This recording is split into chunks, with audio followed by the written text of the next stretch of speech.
Hi friends, I am ಪ್ರಿನ್ತ್. Welcome to our channel. So ಇವತ್ತಿನ ವಿಡಿಯೋದಲ್ಲಿ ಸ್ನೇಹಿತರೆ ಇಂಪಾರ್ಟೆಂಟ್ ಇಂಡಿಸಸ್ ಮತ್ತು ರಿಪೋರ್ಟ್ಸ್ ಏನು ನೋಡ್ತಾ ಇದ್ವಿ, ಇದು ಪಾರ್ಟ್ 2 ವಿಡಿಯೋ. ಸೊ ಇಲ್ಲಿ ಮುಖ್ಯವಾಗಿರ್ತಕ್ಕಂಥ ಏನು ರಿಪೋರ್ಟ್ಸ್ ಅಥವಾ ರ್ಯಾಂಕ್ಸ್ ಅಥವಾ ಏನಾದ್ರು ಇಂಡಿಸಿಸ್ ಅಂದರೆ ಸೂಚ್ಯಾಂಕಗಳು ಬಿಡುಗಡೆ ಆಗಿದೆ ಇಂಟರ್ನ್ಯಾಷನಲ್ ಆರ್ಗನೈಸೇಷನ್ಸಿಂದ. ಸೊ ಅದ್ರ ಬಗ್ಗೆ ಕಂಪ್ಲೀಟಾಗಿ ಡೀಟೇಲಾಗಿ ಅನಾಲಿಸಿಸ್ ಮಾಡೋಣ. ಇದು ಪಾರ್ಟ್ 2 ವಿಡಿಯೋ. ಪಾರ್ಟ್ 1 ವಿಡಿಯೋ ಬೇಕು ಅಂದರೆ ದಯವಿಟ್ಟು ನೀವು ಕಮೆಂಟ್ ಸೆಕ್ಷನಲ್ಲಿ ಅದರದ್ದು ಬೇಕು ಅಂದರೆ ಕಮೆಂಟ್ ಮಾಡಿ, ಸೊ ದಟ್ ನಾವು ಅದನ್ನು ಲಿಂಕ್ನ ಪ್ರೊವೈಡ್ ಮಾಡ್ಕೊಡಾಗಿ. India innovation index. ಸೊ ಇದು ಇಂಡಿಯಾ ಇನ್ನೋವೇಷನ್ ಇಂಡೆಕ್ಸ್ ಅಂದ್ರೇನು, ಅಂದರೆ ಇನ್ನೋವೇಷನ್ ಅಂತಂದ್ರೇನು, ಏನೇನು ರಿಸರ್ಚ್ ಅಂಡ್ ಡೆವಲಪ್ ಮಾಡಿದ್ದಾರೆ, ಏನು ಇನ್ನೋವೇಟಿವ್ ಆಗಿ ಮಾಡಿದ್ದಾರೆ, ಏನು ಅವರು ಅಂದರೆ ಯಾರು ಮಾಡಿದ್ದಾರೆ, ರಾಜ್ಯಗಳು. ನಮ್ಮ ಫಸ್ಟ್ ನಾವು ನೋಡಬೇಕಾಗಿರೋದು ಇಂಡಿಯಾ ಇನ್ನೋವೇಷನ್ ರಿಪೋರ್ಟ್ 2019 ಬಿಡುಗಡೆ ಆಗಿರ್ತಕ್ಕಂಥದ್ದು ನೀತಿ ಆಯೋಗ ಇನ್ಸ್ಟಿಟ್ಯೂಟ್. ಓಕೆ, ನೀತಿ ಆಯೋಗನ ಇನ್ಸ್ಟಿಟ್ಯೂಟ್ ಫಾರ್ ಸ್ಪರ್ಧಾತ್ಮಕತೆ ಅಂದರೆ ಕಾಂಪಿಟೇಟಿವ್ನೆಸ್ ಅಂತಕ್ಕಂಥ ಒಂದು ಇಂಡಿಯಾ ಇನ್ನೋವೇಷನ್ ಇಂಡೆಕ್ಸ್ 3, ಅದು ಮೂರನೇದು. ಇದು ಮೂರನೇ ರಿಪೋರ್ಟ್. ಸೊ ಯಾವಾಗಿಂದ ಆಗರೆ ಸ್ಟಾರ್ಟ್ ಆಗಿರೋದು, ಇದು 2017, 18, 19. ಸೊ ಮೂರನೇ ರಿಪೋರ್ಟ್ನ ಬಿಡುಗಡೆ ಮಾಡಿರ್ತಕ್ಕಂಥದ್ದು.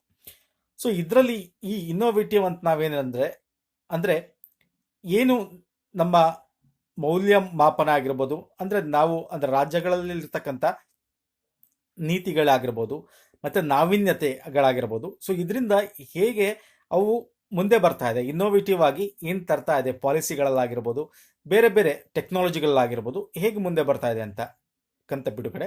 ಇದರಲ್ಲಿ ನೋಡಿ, ರಿಪೋರ್ಟ್ ಕಾರ್ಡಲ್ಲಿ ಕರ್ನಾಟಕ ನಂಬರ್ 1 ಪೊಸಿಷನ್ನಲ್ಲಿದೆ, ತಮಿಳುನಾಡು 2nd, ಮಹಾರಾಷ್ಟ್ರ 3, ಸೊ ಆಂಧ್ರ ಪ್ರದೇಶ ಇಲ್ಲಿ 10ನೇ ಪ್ಲೇಸಲ್ಲಿದೆ. ಸೊ ಇಲ್ಲಿ 33 ಇಂಡಿಕೇಟರ್ಸ್ಗಳಿವೆ. ಆ್ಯಕ್ಚುಲಿ ನೋಡಿ, 33 ಇಂಡಿಕೇಟರ್ಸ್ಗಳಿವೆ. ಸೊ ಮೊದಲು ನಾವು ಇನ್ನೋವೇಟಿವ್ ಇಂಡೆಕ್ಸಲ್ಲಿ ಏನೇನು ಮಾಡ್ತಾರೆ ಅಂದರೆ, ಪ್ರಮುಖವಾಗಿ ನೋಡಿ, ಈ ಸೂಚ್ಯಾಂಕ ಭಾರತ ಎಲ್ಲ ರಾಜ್ಯ ಮತ್ತು ಕೇಂದ್ರಾಡಳಿತ ಪ್ರದೇಶಗಳ ನಾವೀನ್ಯತೆ ಪರಿಸರ ಎಕೋಸಿಸ್ಟಮ್, ಇನ್ನೋವೇಟಿವ್ ಎಕೋಸಿಸ್ಟಮ್ ಹೆಂಗಿದೆ, ಪರಿಸರದಲ್ಲಿ ಹೇಗೆ ಅವರು ಮೇಂಟೈನ್ ಮಾಡ್ತಾ ಇದ್ದಾರೆ, ಅಂದರೆ ಪಾಲಿಸೀಸ್ ಆಗಿರ್ಬೋದು. ಈಗ ಯಾವ್ದಾದ್ರು ಒಂದು ಕಂಪ್ನೀಸ್ ಬಂದರೆ ಅದಕ್ಕೆ ಪಾಲಿಸೀಸ್ ಹೇಗೆ, ಅದು ಅಂದರೆ ಒಂದು ಕಂಪ್ನಿ ಎಸ್ಟಾಬ್ಲಿಷ್ ಮಾಡೋಕ್ಕೆ ಏನು ಪಾಲಿಸೀಸ್ ಇರ್ಬೋದು ಇನ್ನೋವೇಟಿವ್ ಆಗಿ. ಸೊ ಅದೇ ರೀತಿ ಟೆಕ್ನಾಲಜಿಲಿ ಏನು ಇನ್ನೋವೇಟಿವ್ ಆಗಿರ್ಬೋದು. ಸೊ ಇದೆಲ್ಲ ಒಂದು ತಗೊಂಡಿರ್ತಕ್ಕಂಥದ್ದು. ಇಲ್ಲಿ ಈ ಪ್ರಮುಖವಾಗಿ 3 ಕಾರ್ಯಕ್ರಮಗಳು ಇದನ್ನು ಮೇಂಟೈನ್ ಮಾಡುತ್ತೆ. ಈ ಒಂದು ಇಂಡೆಕ್ಸ್ನ ಒಂದು ಉದ್ದೇಶ ಏನು ಅಂದರೆ, ಈ ಸೂಚ್ಯಾಂಕ ಸ್ಕೋರ್ ಇದೆಯಲ್ಲ, ಅದರದ ಮೇಲೆ ರಾಜ್ಯ ಮತ್ತು ಯೂನಿಯನ್ ಟೆರಿಟರಿಗಳಿಗೆ ಒಂದಷ್ಟು ಶ್ರೇಯಾಂಕ ಕೊಡುತ್ತೆ, ರ್ಯಾಂಕ್ಸ್ ಕೊಡುತ್ತೆ. ಸೊ ಈ ರ್ಯಾಂಕಿಂದ ಏನು ಅರ್ಥ ಆಗುತ್ತೆ ಅಂದರೆ, ಯಾವ ಅವಕಾಶಗಳು ಆ ಒಂದು ರಾಜ್ಯದಲ್ಲಿ ಬಂದಿದೆ, ಯಾವುದು ಅದಕ್ಕೆ ಸವಾಲಾಗಿದೆ. ಸೊ ಇಲ್ಲಿ ಕಂಪ್ಲೀಟ್ 33 ಇಂಡಿಕೇಟರ್ಸ್ ಅಂತ ಹೇಳಿ ನೋಡಿ, 33 ಇಂಡಿಕೇಟರ್ಸ್ ಅಂತ ನಾನು ಇಲ್ಲಿ ಹೇಳಿದೆ. ಸೊ ಈ ಇಂಡಿಕೇಟರ್ಸಲ್ಲಿ ಯಾವುದು ಅದು ಚೆನ್ನಾಗಿ ಪಾರ್ಟಿಸಿಪೇಟ್ ಮಾಡಿದೆ, ಯಾವುದ್ರಲ್ಲೂ ಅದಕ್ಕೆ ಸವಾಲಾಗಿ ಇದೆ, ಅಂದರೆ ಯಾವುದು ಡಿಫಿಕಲ್ಟ್ಸ್ ಆಗಿದೆ, ಇದು ಒಂದು ಗುರುತಿಸ್ಬೋದು. ಸೊ ದಟ್ ಸರ್ಕಾರ ಇದಕ್ಕೆ ಆ ಒಂದು ಸವಾಲುಗಳನ್ನ ಎದುರಿಸ್ಬೇಕಂದ್ರೆ ಏನೇನು ನೀತಿ ತರಬೇಕು, ಸೊ ಅದಕ್ಕೆ ಏನೇನು ಬೇಕು ಅದಕ್ಕೆ ಸಹಾಯ ಮಾಡ್ತಕ್ಕಂಥದ್ದು ಕೂಡ ಈ ಒಂದು ಕಾರ್ಯಕ್ರಮದ ಪ್ರಮುಖ ಉದ್ದೇಶ. ಸೊ ಗ್ಲೋಬಲ್ ಇನ್ನೋವೇಟಿವ್ ಇಂಡೆಕ್ಸ್ ಅಲ್ಲಿ ನೋಡಿದ್ರೆ ನಮಗೆ 2018ರಲ್ಲಿ ಇಲ್ಲಿ ನೋಡಿ, 2018ರಲ್ಲಿ ಇಂಡಿಯಾ 57ನೇ ಪೊಸಿಷನ್ ಇತ್ತು ಗ್ಲೋಬಲ್ ಇನ್ನೋವೇಟಿವ್ ಇಂಡೆಕ್ಸ್ ಅಲ್ಲಿ. ಸೊ ಇದು ಒಂದು ಪಾಯಿಂಟ್ ಕೂಡ ನೆನಪಿಟ್ಕೊಳ್ಳಿ. ಔಟ್ ಆಫ್ 126 ಕಂಟ್ರೀಸಲ್ಲಿ 2018ರಲ್ಲಿ 126 ಕಂಟ್ರಿಯಲ್ಲಿ 57ನೇ ಪೊಸಿಷನ್ ಇಂಡಿಯಾ ಇತ್ತು. ಇದು ಗ್ಲೋಬಲ್ ಇನ್ನೋವೇಟಿವ್ ಇಂಡೆಕ್ಸ್. ನಾವಿವಾಗ ಮಾತಾಡ್ತಾ ಇರೋದು ಇಂಡಿಯಾ ಇನ್ನೋವೇಷನ್ ಇಂಡೆಕ್ಸ್, ನಮ್ಮ ಭಾರತದಲ್ಲಿರ್ತಕ್ಕಂಥ ರಾಜ್ಯಗಳ ಬಗ್ಗೆ. ಸೊ ಇಲ್ಲಿ ಪ್ರಮುಖವಾಗಿ ಏನು ಅಂತ, ಇದ್ರ ಮಾಡಿದ ಉದ್ದೇಶ ಏನು ಅಂತ ನಿಮ್ಗೆ ಗೊತ್ತಾಗಿದೆ. ಇದು ಇಂಪಾರ್ಟೆಂಟ್ ಆಗುತ್ತೆ, ಯಾವ್ದು ಬಿಡುಗಡೆ ಮಾಡುತ್ತೆ ಅನ್ನೋದು ಇಂಪಾರ್ಟೆಂಟ್ ಆಗುತ್ತೆ. ಇದು ಮೂರನೇ ವರದಿ, ಮತ್ತು ಯಾವುದು ಫಸ್ಟ್ 3ರಲ್ಲಿದೆ ಅದು ಕೂಡ ತಿಳ್ಕೊಂಡಿರಿ, Karnataka, Tamil Nadu, Maharashtra. This is more than enough. So okay, next ಹೋಗೋಕ್ಕಿಂತ ಮುಂಚೆ ನಿಮಗೆ ನನ್ನ ಪ್ರೀವಿಯಸ್ ವಿಡಿಯೋಸ್, ಗೌರ್ಮೆಂಟ್ ಸ್ಕೀಮ್ಸ್ ಆಗಿರ್ಬೋದು, ಬೇರೆ ಯಾವುದೇ ಒಂದು ಸ್ಕೀಮ್ಸ್ ಆಗಿರ್ಬೋದು, ಸೊ ಇವಾಗಿನ ವಿಡಿಯೋ ಆಗಿರ್ಬೋದು, ಸೊ ಎಲ್ಲ PDF ಮತ್ತು ಬೇರೆ ರೀತಿ ಅಂದರೆ ಬೇರೆ ಬೇರೆ ಇನ್ಫಾರ್ಮೇಷನ್ಸ್ ಆಗಿರ್ಬೋದು, ನನ್ನ ಒಂದು ಟೆಲಿಗ್ರಾಮ್ ಚಾನಲ್ ಇದೆ, ಪುನೀತ್ ಫೋರಮ್ ಅಂತ. ಸೊ https://t.me ಪುನೀತ್ ಫೋರಮ್ ಅಂತ, ಇಲ್ಲಿಗೆ ನೀವು ಓದಿ ಜಾಯಿನ್ ಕೂಡ ಆಗ್ಬೋದು. ಸೊ ದಟ್ ನಿಮಗೆ ಎಲ್ಲ ಇನ್ಫಾರ್ಮೇಷನ್ಸು ಡೇ ಬೈ ಡೇ ಸಿಗ್ತಾ ಇರುತ್ತೆ, ಮತ್ತು ಕರೆಂಟ್ ಅಫೇರ್ಸ್ ರಿಲೇಟೆಡ್ ಕೂಡ ಇನ್ನೇನು ಶಾರ್ಟ್ಲಿ ಸ್ಟಾರ್ಟ್ ಮಾಡ್ತಾ ಇದ್ದೀವಿ. ಸೊ ಜೊತೆಗೆ ನಿಮಗೆ ಎಲ್ಲ ವಿಡಿಯೋಸ್ಗಳ PDF ಆಗಿರ್ಬೋದು ಎಲ್ಲ ನಿಮಗೆ ಅಲ್ಲಿ ಸಿಗ್ತಕ್ಕಂಥದ್ದು. ಸೊ ನೆಕ್ಸ್ಟು ಈ ಒಂದು ಏನು ಇನ್ನೋವೇಷನ್ ಇಂಡೆಕ್ಸ್ ಬಗ್ಗೆ ನಾವು ಹೇಳ್ತಾ ಇದ್ವಿ, ಇಲ್ಲಿ ಪ್ರಮುಖವಾಗಿ 2 ಆಯಾಮಗಳಲ್ಲಿ ಮಾಡ್ತಾರೆ. ಏನು 2 ಆಯಾಮ ಅಂದರೆ, ಈಗ ನಾವು ರ್ಯಾಂಕ್ಸ್ಗಳನ್ನ ನೋಡಿದ್ವಿ ಅಲ್ವಾ. ಸೊ ಈ ಇಂಡಿಯಾ ಇನ್ನೋವೇಷನಲ್ಲಿ ಈ ಒಂದು ಕಾರ್ಯಕ್ಷಮತೆ ಇದೆಯಲ್ಲ, ಸಕ್ರಿಯಗೊಳಿಸುವವರು ಮತ್ತು ಕಾರ್ಯಕ್ಷಮತೆ ಅಂತ 2 ಆಯಾಮಗಳನ್ನ ಮಾಡ್ಕೊಂಡಿದ್ದಾರೆ. ಏನಂದ್ರು, ಎನೇಬಲರ್ಸ್ ಆ್ಯಂಡ್ ಪರ್ಫಾರ್ಮರ್ಸ್ ಅಂತ ಕರಿತೀವಿ ಇಂಗ್ಲೀಷಲ್ಲಿ ನೋಡಿ. ಎನೇಬಲರ್ಸ್ ಮತ್ತು ಪರ್ಫಾರ್ಮರ್ಸ್, ಸಕ್ರಿಯಗೊಳಿಸುವವರು ಮತ್ತು ಕಾರ್ಯಕ್ಷಮತೆ ಮಾಡತಕ್ಕಂಥವ್ರು ಅಂತ ಹೇಳಿ. ಇಲ್ಲಿ ಸಕ್ರಿಯಗೊಳಿಸುವವರು ಅಂತಕ್ಕಂಥದ್ದು ಒಟ್ಟು ನೋಡಿ, ಈ 2 ಸೇರಿ ಈ ಆಯಾಮ ಇದೆಯಲ್ಲ, ಅಂದರೆ ಈ ಆಯಾಮಗಳನ್ನ, ಈ ಸ್ಕೋರ್ನ ಸರಾಸರಿ ಲೆಕ್ಕ ಹಾಕೋದು ಈ ಟೋಟಲ್ ಇರ್ತಕ್ಕಂಥ ಈ 7 ಆಯಾಮಗಳಿಂದ ನೆನ್ಪಿಟ್ಕೊಳ್ಳಿ. ಈ 7 ಆಯಾಮಗಳಿಂದ ನೋಡಿ, ಒಂದು ಮಾನವ ಬಂಡವಾಳ ಹೂಡಿಕೆ, ಅಂದರೆ ಆ ಒಂದು ರಾಜ್ಯದಲ್ಲಿ ಮಾನವ ಬಂಡವಾಳ ಹೆಂಗಿದೆ, ಹೂಡಿಕೆ ಹೆಂಗಿದೆ, ಜ್ಞಾನ ಹೆಂಗಿದೆ, ಮತ್ತೆ ವ್ಯಾವಹಾರಿಕ ಪರಿಸರ ಹೆಂಗಿದೆ, ಸುರಕ್ಷತೆ ಮತ್ತು ಕಾನೂನು ಹೆಂಗಿದೆ, ಜ್ಞಾನ ಉತ್ಪಾದನೆ ನಾಲೆಡ್ಜ್ ಪ್ರೊಡ್ಯೂಸ್ ಹೆಂಗಾಗುತ್ತೆ, ಅಲ್ಲಿ ಜ್ಞಾನ ಪ್ರಸರಣ ಹೆಂಗೆ ನಾಲೆಡ್ಜ್ನ ಅವರು ಟ್ರಾನ್ಸ್ಮಿಷನ್ ಮಾಡ್ತಾರೆ, ಪ್ರಸರಣ ಮಾಡ್ತಾರೆ. ಇದ್ರ ಮೇಲೆ ಟೋಟಲ್ ಈ 7 ಮುಖ್ಯವಾಗಿರ್ತಕ್ಕಂಥದ್ರ ಮೇಲೆ ಈ ಒಂದು, ಅಂದರೆ ಈ 7ನ ತಗೊಂಡು ಪಾಯಿಂಟ್ಸ್ನ ಒಂದು ಆವರೇಜ್ ಕ್ಯಾಲ್ಕುಲೇಷನ್ ಮಾಡಿ ಆ ಒಂದು ರಾಜ್ಯಕ್ಕೆ ಕೊಡ್ತಕ್ಕಂಥದ್ದು. ಸೊ ಇಲ್ಲಿ ಎನೇಬಲ್ಸ್ ಅಂದರೆ ಸಕ್ರಿಯಗೊಳಿಸುವವ್ರನ್ನ ಈ 5ನ್ನ ಈ ಎನೇಬಲರ್ಸ್ ಅಡಿಯಲ್ಲಿ ತಗೊಂಡಿದ್ದಾರೆ. ಏನು ಅಂತಂದ್ರೆ ಮಾನವ ಬಂಡವಾಳ ಅಂದ್ರೆ ಹೆಂಗೆ ಆ ರಾಜ್ಯದಲ್ಲಿ ಮಾನವ ಬಂಡವಾಳ ಹೂಡಿಕೆ ಆಗ್ತಾ ಇದೆ, ಹ್ಯೂಮನ್ ಡೆವಲಪ್ಮೆಂಟ್. ನಾವು ಫಸ್ಟ್ ವಿಡಿಯೋದಲ್ಲಿ ನೋಡಿದ್ವಿ ಹ್ಯೂಮನ್ ಡೆವಲಪ್ಮೆಂಟ್ ಅಂದ್ರೆ ಏನು ಅಂತೇಳಿ ಇಂಡೆಕ್ಸ್ ಬಗ್ಗೆ. ಸೊ ಇಲ್ಲಿ ಮಾನವ ಬಂಡವಾಳಕ್ಕೋಸ್ಕರ ಆ ಸರ್ಕಾರ ಏನ್ ಮಾಡಿದೆ, ಆ ರಾಜ್ಯದಲ್ಲಿ ಏನ್ ಕೈಗೊಂಡಿದ್ದಾರೆ, ಪಾಲಿಸೀಸ್ ಹೆಂಗಿದೆ, ಹೂಡಿಕೆಗೆ ಹೆಂಗಿದೆ ಪಾಲಿಸೀಸ್, ಜ್ಞಾನ ಕಾರ್ಮಿಕರು ಅಂದ್ರೆ ಕಾರ್ಮಿಕರಿಗೆ ಒಂದು ಸ್ಕಿಲ್ಸ್ ಡೆವಲಪ್ಮೆಂಟ್ಗೆ ಹೆಂಗ್ ಮಾಡ್ತಾ ಇದ್ದಾರೆ, ಮತ್ತೆ ಒಂದು ಬಿಸ್ನೆಸ್ ಮಾಡ್ಬೇಕಂದ್ರೆ ಎಕೋಸಿಸ್ಟಮ್ ವ್ಯಾವಹಾರಿಕ ಪರಿಸರ ಹೆಂಗೆ ಅಲ್ಲಿ ಆ ಒಂದು ರಾಜ್ಯದಲ್ಲಿ ಬಿಲ್ಡ್ ಆಗಿದೆ, ಸುರಕ್ಷತೆ ಮತ್ತೆ ಕಾನೂನು ಹೆಂಗಿದೆ ಆ ರಾಜ್ಯದಲ್ಲಿ, ಅಂದ್ರೆ ಸೇಫ್ಟಿ ಮತ್ತೆ ಲಾ ಎನ್ಫೋರ್ಸ್ಮೆಂಟ್ ಹೆಂಗಿದೆ ಆ ಒಂದು ರಾಜ್ಯದಲ್ಲಿ, ಇದು ಸಕ್ರಿಯಗೊಳಿಸೋದು ಎನೇಬಲರ್ಸ್ ಅಂಡಲ್ ಬರ್ತಕ್ಕಂಥದ್ದು. ಹಾಗೆ ನಾವು ಪರ್ಫಾರ್ಮೆನ್ಸ್, ಒಂದು ಪರ್ಫಾರ್ಮ್ ಹೆಂಗ್ ಮಾಡಿದೆ ಆ ರಾಜ್ಯ ಅದ್ರ ಮೇಲೆ, ಅಂದ್ರೆ ಇದು ಏನ್ ಪಾಲಿಸಿ ತಂದಿದೆ ಅಂತಕ್ಕಂಥ ಒಂದು ಎನೇಬಲ್ಸ್ನ ಸಕ್ರಿಯವಾಗಿ ಅದು ಮಾಡ್ತಾ ಇದೆ ಅಂತ ಒಂದು ಪಾಯಿಂಟ್. ಇನ್ನೊಂದು ಅದರ ಕಾರ್ಯಕ್ಷಮತೆ ಎಫಿಷಿಯನ್ಸಿ ಹೆಂಗಿದೆ, ಪರ್ಫಾರ್ಮೆನ್ಸ್ ಹೆಂಗಿದೆ ಅಂತ ತಿಳ್ಕೊಳ್ಳೋದಕ್ಕೆ ಈ 2 ಪಾಯಿಂಟ್ ಮೇಲೆ ಅದು ನೀತಿ ಆಯೋಗ ಏನ್ ಮಾಡುತ್ತೆ, ಮಾರ್ಕ್ಸ್ನ ಮಾಡುತ್ತೆ. ಯಾವುದು ಅಂದ್ರೆ ಜ್ಞಾನ ಉತ್ಪಾದನೆ, ಹೆಂಗೆ ಜ್ಞಾನ ಉತ್ಪಾದನೆ ಅಲ್ಲಿ ಆಗಿದೆ, ಮತ್ತೆ ಜ್ಞಾನ ಪ್ರಸರಣ ಹೆಂಗಾಗಿದೆ, ನಾಲೆಡ್ಜ್ ಹೆಂಗೆ ಟ್ರಾನ್ಸ್ಮಿಷನ್ ಆಗಿದೆ ಒಂದು level to other level. So ಇದೆಲ್ಲ ಒಂದು ಇದ್ರ ಮೇಲೆ ಇಲ್ಲಿ ಇಂಗ್ಲೀಷಲ್ಲಿ ಕೂಡ ಕೊಟ್ಟಿದ್ದೀನಿ. ಸೊ ಈ ಒಂದೆಲ್ಲ ಒಂದು ಇನ್ನೋವೇಟಿವ್ ಕ್ಯಾಪಿಟಲಿಸಮ್ ಮೇಲೆ ಈ 5 ಪಿಲ್ಲರ್ಗಳನ್ನ ಮಾಡಿಕೊಂಡು ಇದ್ರ ಮೇಲೆ ಅದು ಆವರೇಜ್ ಆಗಿ ಮಾರ್ಕ್ಸ್ನ ಕ್ಯಾಲ್ಕುಲೇಟ್ ಮಾಡ್ಕೊಂಡು ಸರಾಸರಿ ಸ್ಕೋರ್ಗಳನ್ನ ಲೆಕ್ಕ ಹಾಕಿ ನಮ್ಮ ರಾಜ್ಯಗಳಿಗೆ ಕೊಡ್ತಕ್ಕಂಥದ್ದು. This is India innovative index. Okay, so next ಹೋಗೋಣ ಬನ್ನಿ. Global competitiveness index, very important ಇದು. ಗ್ಲೋಬಲ್ ಅಂದ್ರೆ ಕಾಂಪಿಟೇಟಿವ್ ಇಂಡೆಕ್ಸ್ ಅಂದ್ರೆ ಜಾಗತಿಕ ಸ್ಪರ್ಧಾತ್ಮಕತೆ ಸೂಚ್ಯಂಕ. ಸೊ ಏನು ಜಾಗತಿಕ ಸ್ಪರ್ಧಾತ್ಮಕತೆ ಸೂಚ್ಯಂಕ, ಇಲ್ಲಿ ಪ್ರಮುಖವಾಗಿ ನೋಡೋದಾದ್ರೆ ಜಾಗತಿಕ ಸ್ಪರ್ಧಾತ್ಮಕತೆ ಸೂಚ್ಯಂಕದಲ್ಲಿ ನಮ್ಮ ರಾಷ್ಟ್ರ ಏನಾಗಿದೆ 10 ಸ್ಥಾನ ಕೆಳಗಿದೆ. ಇಲ್ಲಿ ನೋಡಿ ಈ ಡಯಾಗ್ರಾಮ್ ನೋಡಿ, 58 ಇರೋದು 68 ಬಂದು ನಿಂತಿದೆ. 2018ರಲ್ಲಿ 58ನೇ ಪೊಸಿಷನ್ಲಿತ್ತು. 17ಕ್ಕೂ 18ಕ್ಕೆ ಕಂಪೇರ್ ಮಾಡಿದ್ರೆ ನಾವು ಮುಂದೆ ಹೋಗಿದ್ವಿ. ಈಗ ಪುನಃ ಏನಾಗಿದೆ ಅಂದ್ರೆ 17ಕ್ಕಿಂತ ಇನ್ನೂ ಹಿಂದೆ ಹೋಗಿದ್ದೀವಿ. ಅಂದ್ರೆ ಸ್ಪರ್ಧಾತ್ಮಕತೆ ಹೊಡ್ತಕ್ಕಂಥ ನಮ್ಮ ದೇಶದಲ್ಲಿ ಇರ್ತಕ್ಕಂಥ ಒಂದು ಸ್ಥಿತಿ ಕಮ್ಮಿ ಆಗಿದೆ ಅಂತ ಅರ್ಥ. ಸೊ ಇಲ್ಲಿ ನಾವು ನೋಡೋದಾದ್ರೆ ಈ ಸ್ಪರ್ಧಾತ್ಮಕ ಅಂದ್ರೆ ಗ್ಲೋಬಲ್ ಕಾಂಪಿಟೇಟಿವ್ ಇಂಡೆಕ್ಸ್ನ ತರ್ತಕ್ಕಂಥದ್ದು ಯಾವುದು, ಜಿನಿವಾ ಮೂಲದ ವರ್ಲ್ಡ್ ಎಕನಾಮಿಕ್ ಫೋರಂ, ವಿಶ್ವ ಆರ್ಥಿಕ ವೇದಿಕೆ, ಸ್ವಿಟ್ಜರ್ಲ್ಯಾಂಡ್ ಜಿನಿವಾದಲ್ಲಿ ಇರ್ತಕ್ಕಂಥದ್ದು. ಸೊ ಅದರದ್ದು ಆ ಒಂದು ಸಂಸ್ಥೆ ತರ್ತಕ್ಕಂಥದ್ದು. ಇಲ್ಲಿ ಇಂಪಾರ್ಟೆಂಟ್ ಬೇಕಾಗಿರೋದು ಈ ಯಾವ ಸಂಸ್ಥೆ ತರುತ್ತೆ ಮತ್ತು ಭಾರತ ಎಷ್ಟನೇ ರ್ಯಾಂಕಲ್ಲಿದೆ ಅಂತ ತಿಳ್ಕೊಂಡಿರಿ. ಇದೊಂದು ಸ್ಪರ್ಧಾತ್ಮಕ ಸೂಚ್ಯಂಕ 4.0 ಅಂತ ಕರೀತಾರೆ ಇದನ್ನ. ಸೊ ಇಲ್ಲಿ ಮುಖ್ಯವಾಗಿ ಏನಾಗಿದೆ ಅಂತಂದ್ರೆ ದೀರ್ಘಕಾಲೀನ ಬೆಳವಣಿಗೆ ಎಂಬ ಕುರಿತಾದಕ್ಕಂಥ ಮಾರ್ಗದರ್ಶನ ಕೊಡ್ತಕ್ಕಂಥದ್ದು ಈ ರಿಪೋರ್ಟಲ್ಲಿ. ಅಂದ್ರೆ ಸಸ್ಟೈನಬಲ್ ಡೆವಲಪ್ಮೆಂಟ್ ಇರಬೇಕು, ಈ ರೀತಿ ಡಿಕ್ರೀಸ್ ಆಗಬಾರ್ದು. ಈಗ ನೋಡಿ 63ರಿಂದ 58 ಆಗಿರಬೇಕು. ಸೊ ಆಕ್ಚುಲಿ 58ಇಂದ ಅಟ್ಲೀಸ್ಟ್ 57 ಬರಬೇಕು, ಅಥವಾ 58 ಇದ್ರೂ ಒಂದು ಪಕ್ಷ ಓಕೆ. ಆದರೆ ಇದು ಇನ್ನೂ ಕಮ್ಮಿ ಹಿಂದಕ್ಕೆ ಹೋಗ್ಬಿಟ್ಟಿದೆ ಕಾಂಪಿಟೇಟಿವ್ ಇಂಡೆಕ್ಸ್ನಲ್ಲಿ. ಸೊ ಇದು ಮುಖ್ಯವಾಗಿ 3 ವಿಧಗಳಾಗಿ ವರ್ಗೀಕರಿಸ್ತಾರೆ. ಇಲ್ಲಿ ಮುಖ್ಯವಾಗಿ 12 ಈ ಒಂದು ಚೌಕಟ್ಟಿದೆಯಲ್ಲ, ಇದು ಉತ್ಪಾದಕತೆ 12 ಮುಖ್ಯ ಚಾಲಕಗಳಾಗಿ ವಿಂಗಡಿಸ್ತಾರೆ. ಅದರಲ್ಲಿ ವರ್ಗೀಕರಣ ಮಾಡ್ತಕ್ಕಂಥದ್ದು ಪ್ರಮುಖವಾಗಿ ಈ 4. ಒಂದು ನಿಮಿಷ ತಡೀರಿ. ಎಸ್, ಈ 4. ಸೊ ಈ 4ಅಲ್ಲಿ ಪರಿಸರ ಸಂಸ್ಥೆಗಳು ಅಂತ. ಪರಿಸರ ಸಂಸ್ಥೆಗಳು ಅಂದ್ರೇನು, ಈ ಇನ್ಸ್ಟಿಟ್ಯೂಷನಲ್ ಎಕೋಸಿಸ್ಟಮ್ ಹೆಂಗಿದೆ, ಅದರ ಒಂದು ಎನ್ವೈರನ್ಮೆಂಟ್ ಹೆಂಗಿದೆ. ಸೊ ಅದ್ರ ಮೇಲೆ ಅಂದ್ರೆ ನೋಡಿ, ಈ ಕಾಂಪಿಟೇಟಿವ್ ಈಗ ಜಗತ್ತಲ್ಲಿ ಸ್ಪರ್ಧಾತ್ಮಕತೆಗೆ ನಮ್ಮ ದೇಶ ಹೆಂಗ್ ಓಡ್ತಾ ಇದೆ ಅಂದ್ರೆ, ನಮ್ಮ ಒಂದು ಬಿಸ್ನೆಸ್ ರಿಲೇಟೆಡ್ ಎಂಟರ್ಪ್ರಿನರ್ಶಿಪ್ ಇರಬೇಕು, ಉದ್ಯಮಶೀಲತೆಗಳಿರಬೇಕು, ಮತ್ತೆ ಆ ಒಂದು ಉದ್ಯಮಗಳು ಬೇರೆ ರಾಷ್ಟ್ರಗಳ ಉದ್ಯಮಗಳ ಜೊತೆ ಹೆಂಗೆ ಕಾಂಪಿಟೇಟಿವ್ ಆಗಿ ಮಾಡ್ತಾ ಇದ್ದಾವೆ ಒಂದು.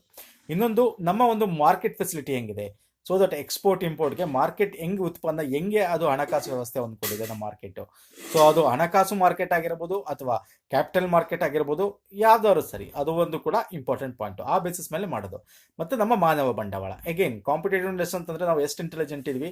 ನಮ್ಮ ಮಾನವ ಬಂಡವಾಳ ಅಂದ್ರೆ ಹ್ಯೂಮನ್ ಕ್ಯಾಪಿಟಲ್. ಅರ್ಥಶಾಸ್ತ್ರ ನಾನು NCERT ಏನು ಮಾಡಿದ್ದೆ ನನ್ನ ಒಂದು ಚಾನಲಲ್ಲಿ, ಅಂದರೆ ಈ ಇಲ್ಲಲ್ಲ ಪ್ರೈವೇಟ್ ಚಾನಲ್ ಏನು ಮಾಡಿದ್ದೆ ನಾನು.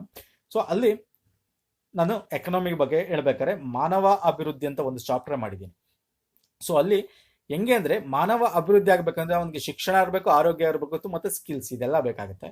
ಸೊ ಇನ್ನೋವೇಟಿವ್ ಎಕೋಸಿಸ್ಟಮ್ ಅಂದರೆ ನಾವು ಈಗ ಲಾಸ್ಟ್ ಒಂದು ನೋಡಿದ್ವಿ ಹೆಂಗೆ innovative ecosystem Indian innovative index ನೋಡಿದ್ವಲ್ಲ, ಆ ರೀತಿ ಇನ್ನೋವೇಟಿವ್ ಎಕೋಸಿಸ್ಟಮ್ಗೆ ನಮ್ಮ ಭಾರತದಲ್ಲಿ ಹೆಂಗಿದೆ, ಅದು ಸ್ಪರ್ಧಾತ್ಮಕತೆ ಹೆಂಗಿದೆ ಅಂತಕ್ಕಂಥದ್ದು.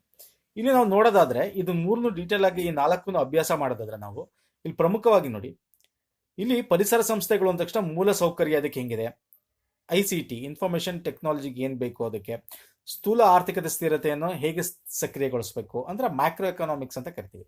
ಸೊ ಇಲ್ಲಿ ಪ್ರಮುಖವಾಗಿ ಮ್ಯಾಕ್ರೋ ಎಕನಾಮಿಕ್ಸ್ ಇಲ್ಲಿ ನೋಡಿ ನಮ್ಮ 2018ಕ್ಕೂ 19ಕ್ಕೂ ಈ ಪ್ಯಾರಾಮೀಟರ್ ಅಲ್ಲಿ ಏನೇನು ಅಂತಕ್ಕಂತಕ್ಕಂತೂ ಈ 12 ಪ್ಯಾರಾಮೀಟರ್ ಅಂತ ಏನು ಹೇಳಿದ್ವಿ, ಸೂಚಕ ಮುಖ್ಯ ಚಾಲಕಗಳು ಅಂತ ಹೇಳಿ ಅದರದ್ದು ಇಲ್ಲಿದೆ.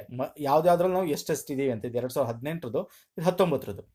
ಅಂದ್ರೆ ಪ್ರತಿಯೊಂದು ಪ್ಯಾರಾಮೀಟರ್ ನೋಡಿ, ICT ಅಡಾಪ್ಷನ್, ಇನ್ಫ್ರಾಸ್ಟ್ರಕ್ಚರ್, ಮೂಲಸೌಕರ್ಯ 63 ಇರೋದು, ಈ ಸಲ 73ಕ್ಕೆ ಬಂದು ಒಂದು ನಿಮಿಷ ಕ್ಲಿಯರ್ ಮಾಡ್ತೀನಿ ನೋಡಿ. ಹಾಂ, ಈಗ ನೋಡಿ ಇಲ್ಲಿ 47 ಇದ್ದಿದ್ದು ಇನ್ಸ್ಟಿಟ್ಯೂಷನ್ ಎಲ್ಲ 59 ಇದೆ ಈಗ. ಅಂದ್ರೆ ಇನ್ನೂ ಕಮ್ಮಿ ಆಗಿಬಿಡ್ತೀವಿ, ಜಾಸ್ತಿ ಆಗಬೇಕಾಗಿತ್ತು ಅಂದ್ರೆ 48 ಈ ರೀತಿ. ಅಂದ್ರೆ ಫಸ್ಟ್ ರ್ಯಾಂಕ್ ಅಂದ್ರೆ ಜಾಸ್ತಿ ಅಲ್ವಾ, ಆ ರೀತಿ ಬರಬೇಕಾಗಿತ್ತು.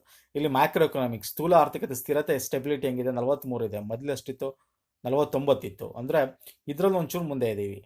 ಸೊ ಈ ರೀತಿ ಈ ಪ್ರತಿಯೊಂದು ಇಂಡಿವಿಜುವಲ್ ನಮಗೆ ಬೇಕಾಗಲ್ಲ ಎಕ್ಸಾಮ್ ಪರ್ಪಸ್ನಿಂದ. ಮುಖ್ಯವಾಗಿ 4 ವಿಧಗಳು ಮಾಡ್ಕೋತೀವಲ್ಲ, ಇದು ವೆರಿ ಇಂಪಾರ್ಟೆಂಟ್. ಮಾರ್ಕೆಟ್ ಅಂದ್ರೆ ಇಲ್ಲಿ ಉತ್ಪನ್ನ ಮಾರುಕಟ್ಟೆಯಲ್ಲಿ ಹೆಂಗೆ, ಕಾರ್ಮಿಕರ ಮಾರುಕಟ್ಟೆ ಅಂದ್ರೆ ನಾವೇನು ಪ್ರೊಡ್ಯೂಸ್ ಮಾಡ್ತೀವಿ, ಉತ್ಪನ್ನ ಮಾಡ್ತೀವಿ ಆಹಾರ ಪದಾರ್ಥಗಳು, ಮತ್ತೆ ಕಾರ್ಮಿಕರ ಮಾರುಕಟ್ಟೆ ಅಂದ್ರೆ ಹ್ಯೂಮನ್ ಕೆಲಸಕ್ಕೆ ಬೇಕಾಗಿರ್ತಕ್ಕಂಥ ಹ್ಯೂಮನ್ ಕ್ಯಾಪಿಟಲ್ ಏನಿದೆ ಅದು, ಹಣಕಾಸು ವ್ಯವಸ್ಥೆ ಮಾರುಕಟ್ಟೆ ಹೆಂಗಿದೆ, ಅದರ ಗಾತ್ರ ಹೆಂಗಿದೆ, ಇದ್ರ ಮೇಲೆ ಇದನ್ನ ರ್ಯಾಂಕ್ಸ್ನ ಡಿಸೈಡ್ ಮಾಡ್ತಾರೆ. ಮತ್ತೆ ಮಾನವ ಬಂಡವಾಳ, ಇದು ನಾನು ಆಗ್ಲೇ ಬಿಸ್ನೆಸ್ ಡೈನಮಿಕ್ ಮತ್ತು ಇನ್ನೋವೇಟಿವ್ ಎಕೋಸಿಸ್ಟಮ್. ನಮಗೆ ಅಂದ್ರೆ ಇನ್ನೋವೇಟಿವ್ ಅಂದ್ರೆ ನಾವೀನ್ಯತೆಗೆ ಹೆಂಗೆ ಆವಿಷ್ಕಾರ ಮಾಡಿಸೋಕ್ಕೆ ಏನೇನು ಒಂದು ಫೆಸಿಲಿಟೀಸ್ ನಮ್ಮ ದೇಶದಲ್ಲಿದೆ ಅನ್ನೋ ಒಂದು ಇದ್ರ ಮೇಲೆ ಈ ರ್ಯಾಂಕ್ನ ಮುಖ್ಯವಾಗಿ ಮಾಡ್ತಕ್ಕಂಥದ್ದು. ಸೊ ಇದಿಷ್ಟು very important. So next key ಹೋಗೋಣ ಬನ್ನಿ, global microscope on financial inclusion report ಅಂತಕ್ಕಂಥದ್ದು. ಸೊ ಇಲ್ಲಿ ಏನು ಹೇಳ್ತಾ ಇದೆ ಈ global microscope on financial inclusion report ಅಂದ್ರೆ ಹಣಕಾಸು ಸೇರ್ಪಡೆ ವರದಿಯಲ್ಲಿ ಜಾಗತಿಕ ಮೈಕ್ರೋಸ್ಕೋಪ್ ಅಂದ್ರೇನು, ಅತಿ ಸಣ್ಣ ಸಣ್ಣ ಇದನ್ನು ಕೂಡ ಸೇರಿಸ್ಕೊಳ್ತಕ್ಕಂಥ. ಆಕ್ಚುಲಿ ಇದನ್ನ ಫಸ್ಟ್ ನೋಡಿ, ಇದು ವೆರಿ ಇಂಪಾರ್ಟೆಂಟ್. ಇದು ಎಕನಾಮಿಕ್ ಇಂಟೆಲಿಜೆನ್ಸ್ ನೋಡಿ, ಈ IU ಗ್ಲೋಬಲ್ ಮೈಕ್ರೋಸ್ಕೋಪ್ 2019ನೇ ಆವೃತ್ತಿಯನ್ನ ತಂದಿರತಕ್ಕಂಥದ್ದು. ಇಲ್ಲಿ ಪ್ರಮುಖವಾಗಿ 11 ಹೊಸ ಒಂದು ಜೆಂಡರ್ ಬೇಸ್ಡ್ ಸೂಚ್ಯಾಂಕಗಳು, ಜೆಂಡರ್ ಸೆಂಟ್ರಲೈಸ್ ಸೂಚ್ಯಾಂಕಗಳನ್ನ ಇದು ಒಳಗೊಂಡಿದೆ ಗ್ಲೋಬಲ್ ಮೈಕ್ರೋಸ್ಕೋಪ್ ವರದಿ. ಅಂದ್ರೆ ಇಲ್ಲಿ ಏನಂದ್ರೆ ಹೆಂಗೆ ಈ ಫೈನಾನ್ಷಿಯಲ್ ಇನ್ಕ್ಲೂಷನ್ ರಿಪೋರ್ಟ್ ಏನ್ ಹೇಳ್ತಾ ಗೊತ್ತಾ, ಈಗ ಫೈನಾನ್ಷಿಯಲ್ ಇನ್ಕ್ಲೂಷನ್ ಅಂತಂದ್ರೆ ಅಂದ್ರೆ ಹಣಕಾಸುನ ಒಳಗೊಳ್ತಕ್ಕಂಥದ್ದು. ಈ ಹಣಕಾಸು ಒಳಗೊಳ್ಳಕ್ಕೆ ನಮ್ಮ ಒಂದು ಸ್ಪರ್ಧಾತ್ಮಕತೆಗೆ, ಈಗ ಏನಾದರೂ ಒಂದು ನೀವು ಯಾವ್ದಾದ್ರು ಒಂದು ರೀಜನ್ ಅಲ್ಲಿ, ಅದು ಆ ರೀಜನ್ ಅಲ್ಲಿ ಏನಿದೆ ಅಂತಂದ್ರೆ ಒಂದು ಬಿಸ್ನೆಸ್ ಎಸ್ಟಾಬ್ಲಿಷ್ ಮಾಡ್ತೀರಾ, ಆದರೆ ಇದು ಎಕೋಲಾಜಿಕಲ್ ಫ್ರೆಂಡ್ಲಿ ಆಗಿರ್ಬೇಕು, ಒಂದು ಪರಿಸರ ವ್ಯವಸ್ಥೆಗೆ ಅದು ಹೊಂದ್ಕೊಂಡಂಗಿರಬೇಕು. ನಾವು ದುಡ್ಡನ್ನ ಸಂಪಾದನೆ ಮಾಡ್ತೀವಿ ಅಂದ್ರೆ ಪರಿಸರನ ಹಾಳು ಮಾಡಬಾರ್ದು. ಸೊ ಇಲ್ಲಿ ಮುಖ್ಯವಾಗಿ 2019ನೇ ರಿಪೋರ್ಟಲ್ಲಿ ಏನ್ ಸೇರಿಸಿದೆ ಅಂದ್ರೆ ಮಹಿಳೆ ಮತ್ತು ಪುರುಷರ ಆರ್ಥಿಕ ಸೇರ್ಪಡೆಯನ್ನು ಕೂಡ ಅಳತೆ ಮಾಡಿದೆ ಈ ಒಂದು ರಿಪೋರ್ಟ್. ಆಕ್ಚುಲಿ ನಾವು ನೋಡೋದಾದ್ರೆ ಈ ವರದಿ ಫಸ್ಟ್ ನಾವು 2007ರಲ್ಲಿ ಪ್ರಕಟ ಆಗಿತ್ತು.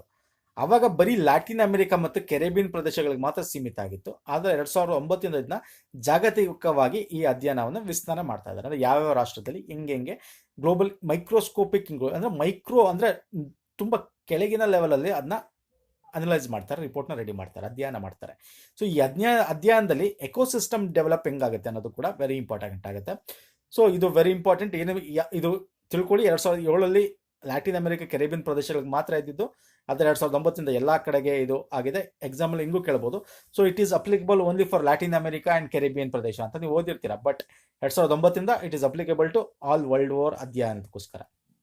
ಈ ಸಲ ಮಹಿಳೆ ಮತ್ತು ಪುರುಷರ ಆರ್ಥಿಕ ಸೇರ್ಪಡೆಯನ್ನು ಕೂಡ ಇದು ಒಳಗೊಂಡಿದೆ.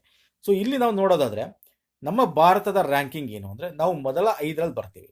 ಸೊ ಮೊದಲನೇ 5ರಲ್ಲಿ ನೋಡಿ ಭಾರತ, ಇಂಡಿಯಾ ಫಸ್ಟ್. ಇದು global microscope report enabling environment for financial inclusion ಅಂತ ಇದರ ಒಂದು ಥೀಮು. ಅಂದ್ರೆ ಏನು ಎನೇಬಲಿಂಗ್ ಎನ್ವೈರನ್ಮೆಂಟ್ ಫೈನಾನ್ಷಿಯಲ್ ಇನ್ಕ್ಲೂಷನ್ ಅಂದ್ರೆ ನಾವು ಪರಿಸರ ವ್ಯವಸ್ಥೆನ ಹೆಂಗೆ ಕಾಪಾಡಿಕೊಂಡು, ಅಂದ್ರೆ ಮಾಲಿನ್ಯ ಇಲ್ಲದೆ ನಾವು ದುಡ್ಡನ್ನ ಸಂಪಾದನೆ ಮಾಡಬೇಕು. ಅಂದ್ರೆ ಇದು ಏನ ನಮ್ಮ ಕೈಗಾರಿಕೆಗಳಾಗಿರ್ಬೋದು, ಬಿಸ್ನೆಸ್ನ ಎಸ್ಟಾಬ್ಲಿಷ್ ಮಾಡಬೇಕು. ನಿಮಗೆ ಗೊತ್ತಿದೆ ಈ ಗ್ಲೋಬಲ್ ಗ್ಯಾಸ್ ಎಡಿಷನ್ ಏನಂದ್ರೆ ಗ್ಲೋಬಲ್ ಅಂತಂದ್ರೆ ಗ್ರೀನ್ ಹೌಸ್ ಗ್ಯಾಸ್ ಎಮಿಷನ್ ಏನಿದೆ, GHG. ಈ ಗ್ರೀನ್ ಹೌಸ್ ಗ್ಯಾಸ್ ಎಮಿಷನ್ ಏನಿದೆ ಇದು ಪ್ರಪಂಚದಾದ್ಯಂತ ಅತಿ ಹೆಚ್ಚು ಹೊರಸೂಸ್ತಾ ಇರೋದು ಯಾವುದು? USA. ನಿಮ್ಗೆ ಗೊತ್ತಿದೆ ಅಲ್ವಾ? ಭಾರತ ಎಷ್ಟನೇ ಪ್ಲೇಸಲ್ಲಿದೆ? ಭಾರತ 5ನೇ ಪ್ಲೇಸಲ್ಲಿದೆ. USA ಫಸ್ಟು, ಸೆಕೆಂಡ್ ಚೈನಾ, ಆಮೇಲೆ ರಷ್ಯಾ, ಆಮೇಲೆ UK, ಆಮೇಲೆ ಏನು ಭಾರತ. ಸೊ ಇಲ್ಲಿ ನಾವು ದುಡ್ಡನ್ನ ಸಂಪಾದನೆ ಮಾಡೋಕ್ಕೋಸ್ಕರ ಮಾಲಿನ್ಯ ಪರಿಸರ ಮಾಡ್ತಾ ಇರೋದ್ರಲ್ಲಿ ಪ್ರಮುಖವಾಗಿ ಚೈನಾ ಮತ್ತು USA ಬರ್ತಕ್ಕಂಥವು. ಸೊ ಅದರಿಂದ ಈ ಒಂದು ರಿಪೋರ್ಟ್ ಏನು ಹೇಳುತ್ತೆ, 5 ನಿಯತಕಾಲಿಕಗಳು ಅಂದರೆ ಪಾಲಿಸಿಗಳನ್ನ ಹೆಂಗೆ ಒಂದು ನಿಯತಕಾಲಿಕದ ಮೇಲೆ ಈ ರಿಪೋರ್ಟ್ನ ಒಂದು ಸಿದ್ಧಪಡಿಸಿರ್ತಕ್ಕಂಥ. ಏನಿದು ಅಂದರೆ, ಈಗ ನಾವೇನಾದ್ರು ಈ ಫೈನಾನ್ಷಿಯಲ್ ಇನ್ಕ್ಲೂಷನ್ಗೋಸ್ಕರ ಆರ್ಥಿಕ ಸೇರ್ಪಡೆ ಅಂದರೆ ಅದು ರೂರಲ್ ಸೆಕ್ಟರ್ ಆಗಲಿ ಬೇರೆ ಎಲ್ಲ ಸೆಕ್ಟರ್ ಸರ್ಕಾರ ಏನು ನೀತಿ ಪಾಲಿಸ್ಕೊಂಡ್ ಬಂದಿದೆ, ಹೆಂಗೆ ಎಸ್ಟಾಬ್ಲಿಷ್ ಮಾಡ್ಬೇಕೆಂದ್ರೆ ಒಂದು ಫ್ಯಾಕ್ಟ್ರಿ ಅಥವಾ ಕಂಪ್ನಿ ಎಸ್ಟಾಬ್ಲಿಷ್ ಮಾಡ್ಬೇಕಂದ್ರೆ ಇಟ್ ಈಸ್ ಎನ್ವೈರನ್ಮೆಂಟ್ ಫ್ರೆಂಡ್ಲಿ ಇರಬೇಕಲ್ವಾ. ಸೊ ಹಾಗಾದ್ರೆ ಸರ್ಕಾರದ ಮತ್ತು ಅದರ ನೀತಿ ಬೆಂಬಲ ಇರಬೇಕು, ಗೌರ್ಮೆಂಟ್ ಆ್ಯಂಡ್ ಪಾಲಿಸಿ ಸಪೋರ್ಟ್ ಇರಬೇಕು. ಮತ್ತು ಯಾವ ರೀತಿ ಪ್ರಾಡಕ್ಟ್ಸು ಮತ್ತು ಔಟ್ಲೆಟ್ಸ್ ಇದೆ, ಉತ್ಪನ್ನ ಮತ್ತು ಮಳೆಗಳು ಯಾವ ರೀತಿ ಇದೆ ಆ ಒಂದು ಬಿಸ್ನೆಸ್ದು, ಅದರ ಸ್ಟೆಬಿಲಿಟಿ ಮತ್ತು ಇಂಟಿಗ್ರಿಟಿ ಏನು, ಅದರ ಸ್ಥಿರತೆ ಮತ್ತು ಸಮಗ್ರತೆ ಹೆಂಗೆ, ಸೊ ಹೆಂಗೆ ಅದು ಸಸ್ಟೈನಬಲ್ ಆಗಿ ಹೋಗ್ತಾ ಇದೆಯೋ ಇಲ್ವೋ, ಮತ್ತು ಗ್ರಾಹಕ ರಕ್ಷಣೆ ಆಗಬೇಕು, ಮತ್ತು ಮೂಲಸೌಕರ್ಯ ಅಂದರೆ ಇನ್ಫ್ರಾಸ್ಟ್ರಕ್ಚರ್ ಆಗಿರಬೇಕು. ಸೊ ಇಲ್ಲಿ 5ನೇ ಪಾಯಿಂಟ್ನ ಇನ್ಫ್ರಾಸ್ಟ್ರಕ್ಚರ್ ಸೇರಿಸ್ಕೊಳ್ಳಿ. ಸೊ ಇನ್ಫ್ರಾಸ್ಟ್ರಕ್ಚರ್, ಸೊ ಇದಿಷ್ಟು ಮುಖ್ಯವಾಗಿ 5 ಪಾಯಿಂಟ್ ಮೇಲೆ ಈ ಗ್ಲೋಬಲ್ ಮೈಕ್ರೋಸ್ಕೋಪ್ ಇನ್ಕ್ಲೂಷನ್ ಏನಿದೆ, ಫೈನಾನ್ಷಿಯಲ್ ಇನ್ಕ್ಲೂಷನ್ ರಿಪೋರ್ಟ್ ಬಿಡುಗಡೆ ಮಾಡ್ತಕ್ಕಂಥದ್ದು. ಯಾವುದು? Economical intelligence unit, EIU. ಇದರಲ್ಲಿ ಭಾರತದ ರ್ಯಾಂಕ್ ಎಷ್ಟು? 5th ಪ್ಲೇಸಲ್ಲಿದೆ. ಮೊದಲನೇ ಪ್ಲೇಸ್ ಯಾವುದು? ಕೊಲಂಬಿಯಾ, 2ನೇದು ಪೆರು, 3ನೇದು ಉರುಗ್ವೆ. ಇದು ಫಸ್ಟ್ 3 ತಿಳ್ಕೊಂಡ್ರೆ ಸಾಕು, ನಮ್ಮ ಭಾರತ ತಿಳ್ಕೊಂಡ್ರೆ ಸಾಕು. ಸೊ ನೆಕ್ಸ್ಟ್ ಹೋಗೋಣ ಬನ್ನಿ. ಸ್ಟೇಟ್ ಎನರ್ಜಿ ಎಫಿಷಿಯನ್ಸಿ ಇಂಡೆಕ್ಸ್ ಅಂದರೆ ಸ್ಟೇಟ್ಗಳಲ್ಲಿ ಅಂದರೆ ರಾಜ್ಯಗಳಲ್ಲಿ ಎನರ್ಜಿನ ಅಂದ್ರೇನು, ನಮ್ಮ ವಿದ್ಯುತ್ ಆಗಿರ್ಬೋದು, ಶಕ್ತಿ ಸಂಪನ್ಮೂಲನ ಹೆಂಗೆ ಅದನ್ನು ಎಫಿಷಿಯನ್ಸಿಯಾಗಿ ಬಳಸ್ಕೋತಾ ಇದ್ದೀವಿ ಅಂತಕ್ಕಂಥದ್ದು ಮೇಲೆ ಇರ್ತಕ್ಕಂಥ ಒಂದು ಸೂಚ್ಯಂಕ. ಇಲ್ಲಿ 97 ಮಹತ್ವದ ಸೂಚಕಗಳನ್ನ ಇಂಡಿಕೇಟರ್ಸ್ನ ಇಟ್ಟಿದ್ದಾರೆ. ಅದರ ಮೇಲೆ ರಾಜ್ಯ ಮತ್ತು ಕೇಂದ್ರಾಡಳಿತ ಪ್ರದೇಶಗಳಲ್ಲಿ ಶಕ್ತಿಯ ದಕ್ಷತೆ, ಎಫಿಷಿಯನ್ಸಿ, ಎನರ್ಜಿ ಎಫಿಷಿಯನ್ಸಿನ ಪತ್ತೆ ಮಾಡ್ತಕ್ಕಂಥದ್ದು. ಅಂದರೆ ಈ 97 ಇಂಡಿಕೇಟರ್ಸ್ನ ಇಟ್ಕೊಂಡು ಅವ್ರು ಪತ್ತೆ ಮಾಡಿದ್ರು. ನಮಗೆ ಆ ಇಂಡಿಕೇಟರ್ಸ್ನ ಎಕ್ಸಾಮಲ್ಲಿ ಕೇಳಲ್ಲ, ಬೇಕಾಗಿಲ್ಲ. ಬಟ್ ಇದನ್ನ ಸೂಚ್ಯಂಕವನ್ನು ಬ್ಯೂರೋ ಆಫ್ ಎನರ್ಜಿ ಎಫಿಷಿಯನ್ಸಿ ಮತ್ತು alliance for energy efficient economy ಎರಡೂ ಒಂದು ಕೊಲಾಬ್ರೇಷನ್ ತಂದಿರ್ತಕ್ಕಂಥದ್ದು. ಇಲ್ಲಿ ನಮಗೆ ಬೇಕಾಗಿರೋದೇನೋ ಈ ಸೂಚ್ಯಂಕನ, ರಾಜ್ಯ ಇಂಧನ ದಕ್ಷತೆ ಸೂಚ್ಯಂಕನ ಯಾವ್ದು ತರ್ತಾ ಇದೆ? ಬ್ಯೂರೋ ಆಫ್ ಎನರ್ಜಿ ಎಫಿಷಿಯನ್ಸಿ ಮತ್ತು alliance for energy efficient economy ಅಂತಕ್ಕಂಥ ಸಂಸ್ಥೆ ಬಿಡುಗಡೆ ಮಾಡ್ತಿರ್ತಕ್ಕಂಥದ್ದು. ಅಂದರೆ ಇಲ್ಲಿ ನಾವು ಇಂಧನ ಸುರಕ್ಷೆ ಹೆಂಗಿದೆ ನಮ್ಮ ರಾಜ್ಯದಲ್ಲಿ. ಸೊ ಇದರ ಉದ್ದೇಶ ಏನಂದರೆ ಇಂಧನ ಸುರಕ್ಷೆ ಹೆಂಗಿದೆ, ಹವಾಮಾನ ಪ್ರಕ್ರಿಯೆ ಅಂದರೆ ಈ ಒಂದು ಹವಾಮಾನಕ್ಕೆ ಅಂದರೆ ನಾವು ಕೋಲ್ ಬೇಸ್ಡ್ ಏನು ಇಂಡಸ್ಟ್ರಿನ ಡೆವಲಪ್ ಮಾಡಿದ್ದೀವ, ನಮ್ಗೆ ಗೊತ್ತಿದೆ ಸಸ್ಟೈನಬಲ್ ಡೆವಲಪ್ಮೆಂಟ್ 2030 ಒಳಗೆ ನಾವು ಏನು ಮಾಡಬೇಕು ಅಂತ ನಿಮ್ಗೆ ಗೊತ್ತಿದೆ. ಸೊ ಅದ್ರ ಮೇಲೆ ನಾವು ಮಾಡ್ತಾ ಇದ್ದೀವ. ಸೊ ರಾಜ್ಯಗಳು ಯಾವ ಸ್ಥಿತಿಗಳಲ್ಲಿದೆ, ಹೇಗೆ ದಕ್ಷತೆಯನ್ನು ಕಾಪಾಡ್ತಾ ಇದೆ, ನಾನ್ ರಿನ್ಯೂಬಲ್ ಅಂತಂದ್ರೆ ನವೀಕರಿಸದ ಇಂಧನ ಮಾಡ್ತಾ ಇದೆಯಾ, ಸೊ ಈ ರೀತಿ ಮಾಡ್ತಕ್ಕಂಥದ್ದು, ಮತ್ತೆ ಅದನ್ನ ಹೆಂಗೆ ಯುಟಿಲೈಸ್ ಮಾಡ್ತಾ ಇದೆ, ಪೋಲ್ ಮಾಡಿದೆ ಅಂತಕ್ಕಂಥದ್ರ ಮೇಲೆ ಕೂಡ ಈ ಒಂದು ಸೂಚ್ಯಂಕ ಏನೋ ಇಂಡಿಕೇಟರ್ಸ್ನ ಇರತಕ್ಕಂಥದ್ದು. ಇಲ್ಲಿ ನಾವು ಮುಖ್ಯವಾಗಿ ನೋಡಿ, ರಾಜ್ಯ ಮತ್ತು ಸ್ಥಳೀಯ ಮಟ್ಟದಲ್ಲಿ ಇಂಧನ ಶಕ್ತಿ ದಕ್ಷತೆ ನೀತಿ ಮತ್ತು ಕಾರ್ಯಕ್ರಮ ಅನುಷ್ಠಾನಕ್ಕೆ ಈ ಒಂದು ಪಾಲಿಸಿ ಸಹಾಯ ಮಾಡುತ್ತೆ. ಅಂದ್ರೆ ಈಗೇನು ಪರಿಸ್ಥಿತಿ ನಮ್ಮ ರಾಜ್ಯಗಳಲ್ಲಿದೆ, ಸೊ ಅದಕ್ಕೆ ಏನು ಸಹಾಯ ಬೇಕು ಅದನ್ನ ಮಾಡ್ತಕ್ಕಂಥದ್ದು. ರಾಜ್ಯ ನಿರ್ವಹಣೆಯಲ್ಲಿ ಪ್ರಗತಿ ಪತ್ತೆ ಹಚ್ಚೋದು, ಎಲ್ಲಿ ನಾವು ವೀಕ್ ಇದೀವಿ ಅಲ್ಲಿ ಹೆಂಗೆ ಡೆವಲಪ್ ಆಗಬೇಕು ಅದನ್ನು ಪತ್ತೆ ಹಚ್ಚಿ ಅದಕ್ಕೇನು ಬೇಕು ಅದಕ್ಕೆ ಒದಗಿಸ್ಕೊಂಡು ಕೊಡ್ತಕ್ಕಂಥದ್ದು. ಮತ್ತೆ ಈ ಟೋಟಲ್ ಏನು ಅಂದ್ರೆ ಎನರ್ಜಿ ಎಫಿಷಿಯನ್ಸಿ ಇದು ಬಿಡುಗಡೆ ಮಾಡುತ್ತಲ್ಲ, ಎಲ್ಲಿ ನಾವು ವೀಕ್ ಇದೀವಿ, ಎಲ್ಲಿ ಪಾಸಿಟಿವ್ ಇದೀವಿ ಅದನ್ನು ಗುರುತಿಸಿ, ಎಲ್ಲಿ ವೀಕ್ ಇದೀವಿ ಅದಕ್ಕೆ ಸಹಾಯ ಮಾಡದೆ ಇದು ಒಂದು ಕೆಲಸ. ಸೊ ಇಲ್ಲಿ ಇಂಧನ ದಕ್ಷತೆ ಚಟುವಟಿಕೆಯಿಂದ ಮೇಲ್ವಿಚಾರಣೆ ಕೂಡ ಮಾಡ್ತಕ್ಕಂಥದ್ದು. ಇದು ಸ್ಟೇಟ್ ಎನರ್ಜಿ ಎಫಿಷಿಯನ್ಸಿ ಇಂಡೆಕ್ಸ್. ನಾವು ಇದರಲ್ಲಿ ಮುಖ್ಯವಾಗಿ ಈ ರಿಪೋರ್ಟ್ನ ಬಿಡುಗಡೆ ಮಾಡಿದೆಯಲ್ಲ, ಇದು ಮುಖ್ಯವಾಗಿ ಏನು ಮಾಡುತ್ತೆ ಅಂತಂದರೆ 4 ಭಾಗಗಳಾಗಿ ಮಾಡುತ್ತೆ. ನೆನಪಿಟ್ಕೊಳ್ಳಿ, ಎಕ್ಸಾಮಲ್ಲಿ ಕೇಳ್ತಾನೆ 4 ಭಾಗಗಳು. ಸೊ ಒಂದು ಫ್ರಂಟ್ ರನ್ನರ್, ಅಚೀವರ್ಸ್, ಕಂಟೆಂಡರ್ಸ್ ಮತ್ತು ಆಸ್ಪಿರೆಂಟ್ ಅಂತ. ಇಲ್ಲಿ ಈ ರಿಪೋರ್ಟ್ ಏನು ಬಿಡುಗಡೆ ಮಾಡಿದೆ 2019ರಲ್ಲಿ, ಸೊ ಈ ರಿಪೋರ್ಟಲ್ಲಿ ಫ್ರಂಟ್ ರನ್ನರ್ಸ್ ಅಂತ ಏನಿದೆ ಅಂದರೆ ಅವರು 100 ಮಾರ್ಕ್ಸ್ಗೆ ಇದನ್ನ ಮಾಡ್ತಾರೆ. 100 ಮಾರ್ಕ್ಸಲ್ಲಿ 60 ಮಾರ್ಕ್ಸ್ಗಿಂತ ಜಾಸ್ತಿ, 60 ಮತ್ತು 60 ಮಾರ್ಕ್ಸ್ಗಿಂತ ಜಾಸ್ತಿ ಫ್ರಂಟ್ ರನ್ನರ್ ಅಂತ ಕರಿತೀವಿ. 50ರಿಂದ 60 ಇದೆ ಅಚೀವರ್ಸ್ ಅಂತ ಕರಿತೀವಿ. 30ರಿಂದ 49 ಅಂದರೆ ಕಂಟೆಂಡರ್ಸ್ ಅಂತ ಕರಿತೀವಿ. 30ಕ್ಕಿಂತ ಕಮ್ಮಿ ಇದ್ರೆ ಆಸ್ಪಿರೆಂಟ್ ಅಂತ ಕರಿತೀವಿ. ಈ ಒಂದು ರಿಪೋರ್ಟಲ್ಲಿ 60ಗಿಂತ ಹೆಚ್ಚಿರ್ತ ಫ್ರಂಟ್ ರನ್ನರ್ ಯಾವ ರಾಜ್ಯಗಳು ಕೂಡ ಇಲ್ಲ, ನಮ್ಮ ದೇಶದಲ್ಲಿ ಯಾವ ರಾಜ್ಯಗಳು ಕೂಡ ಇಲ್ಲ. ಇದು ವೆರಿ ಇಂಪಾರ್ಟೆಂಟ್ ಪಾಯಿಂಟು. ನಿಮ್ಮ ಎಕ್ಸಾಮಲ್ಲಿ ಕೂಡ ಕೇಳಬಹುದು ಪ್ರಿಲಿಮ್ಸ್ಗಳಲ್ಲಿ.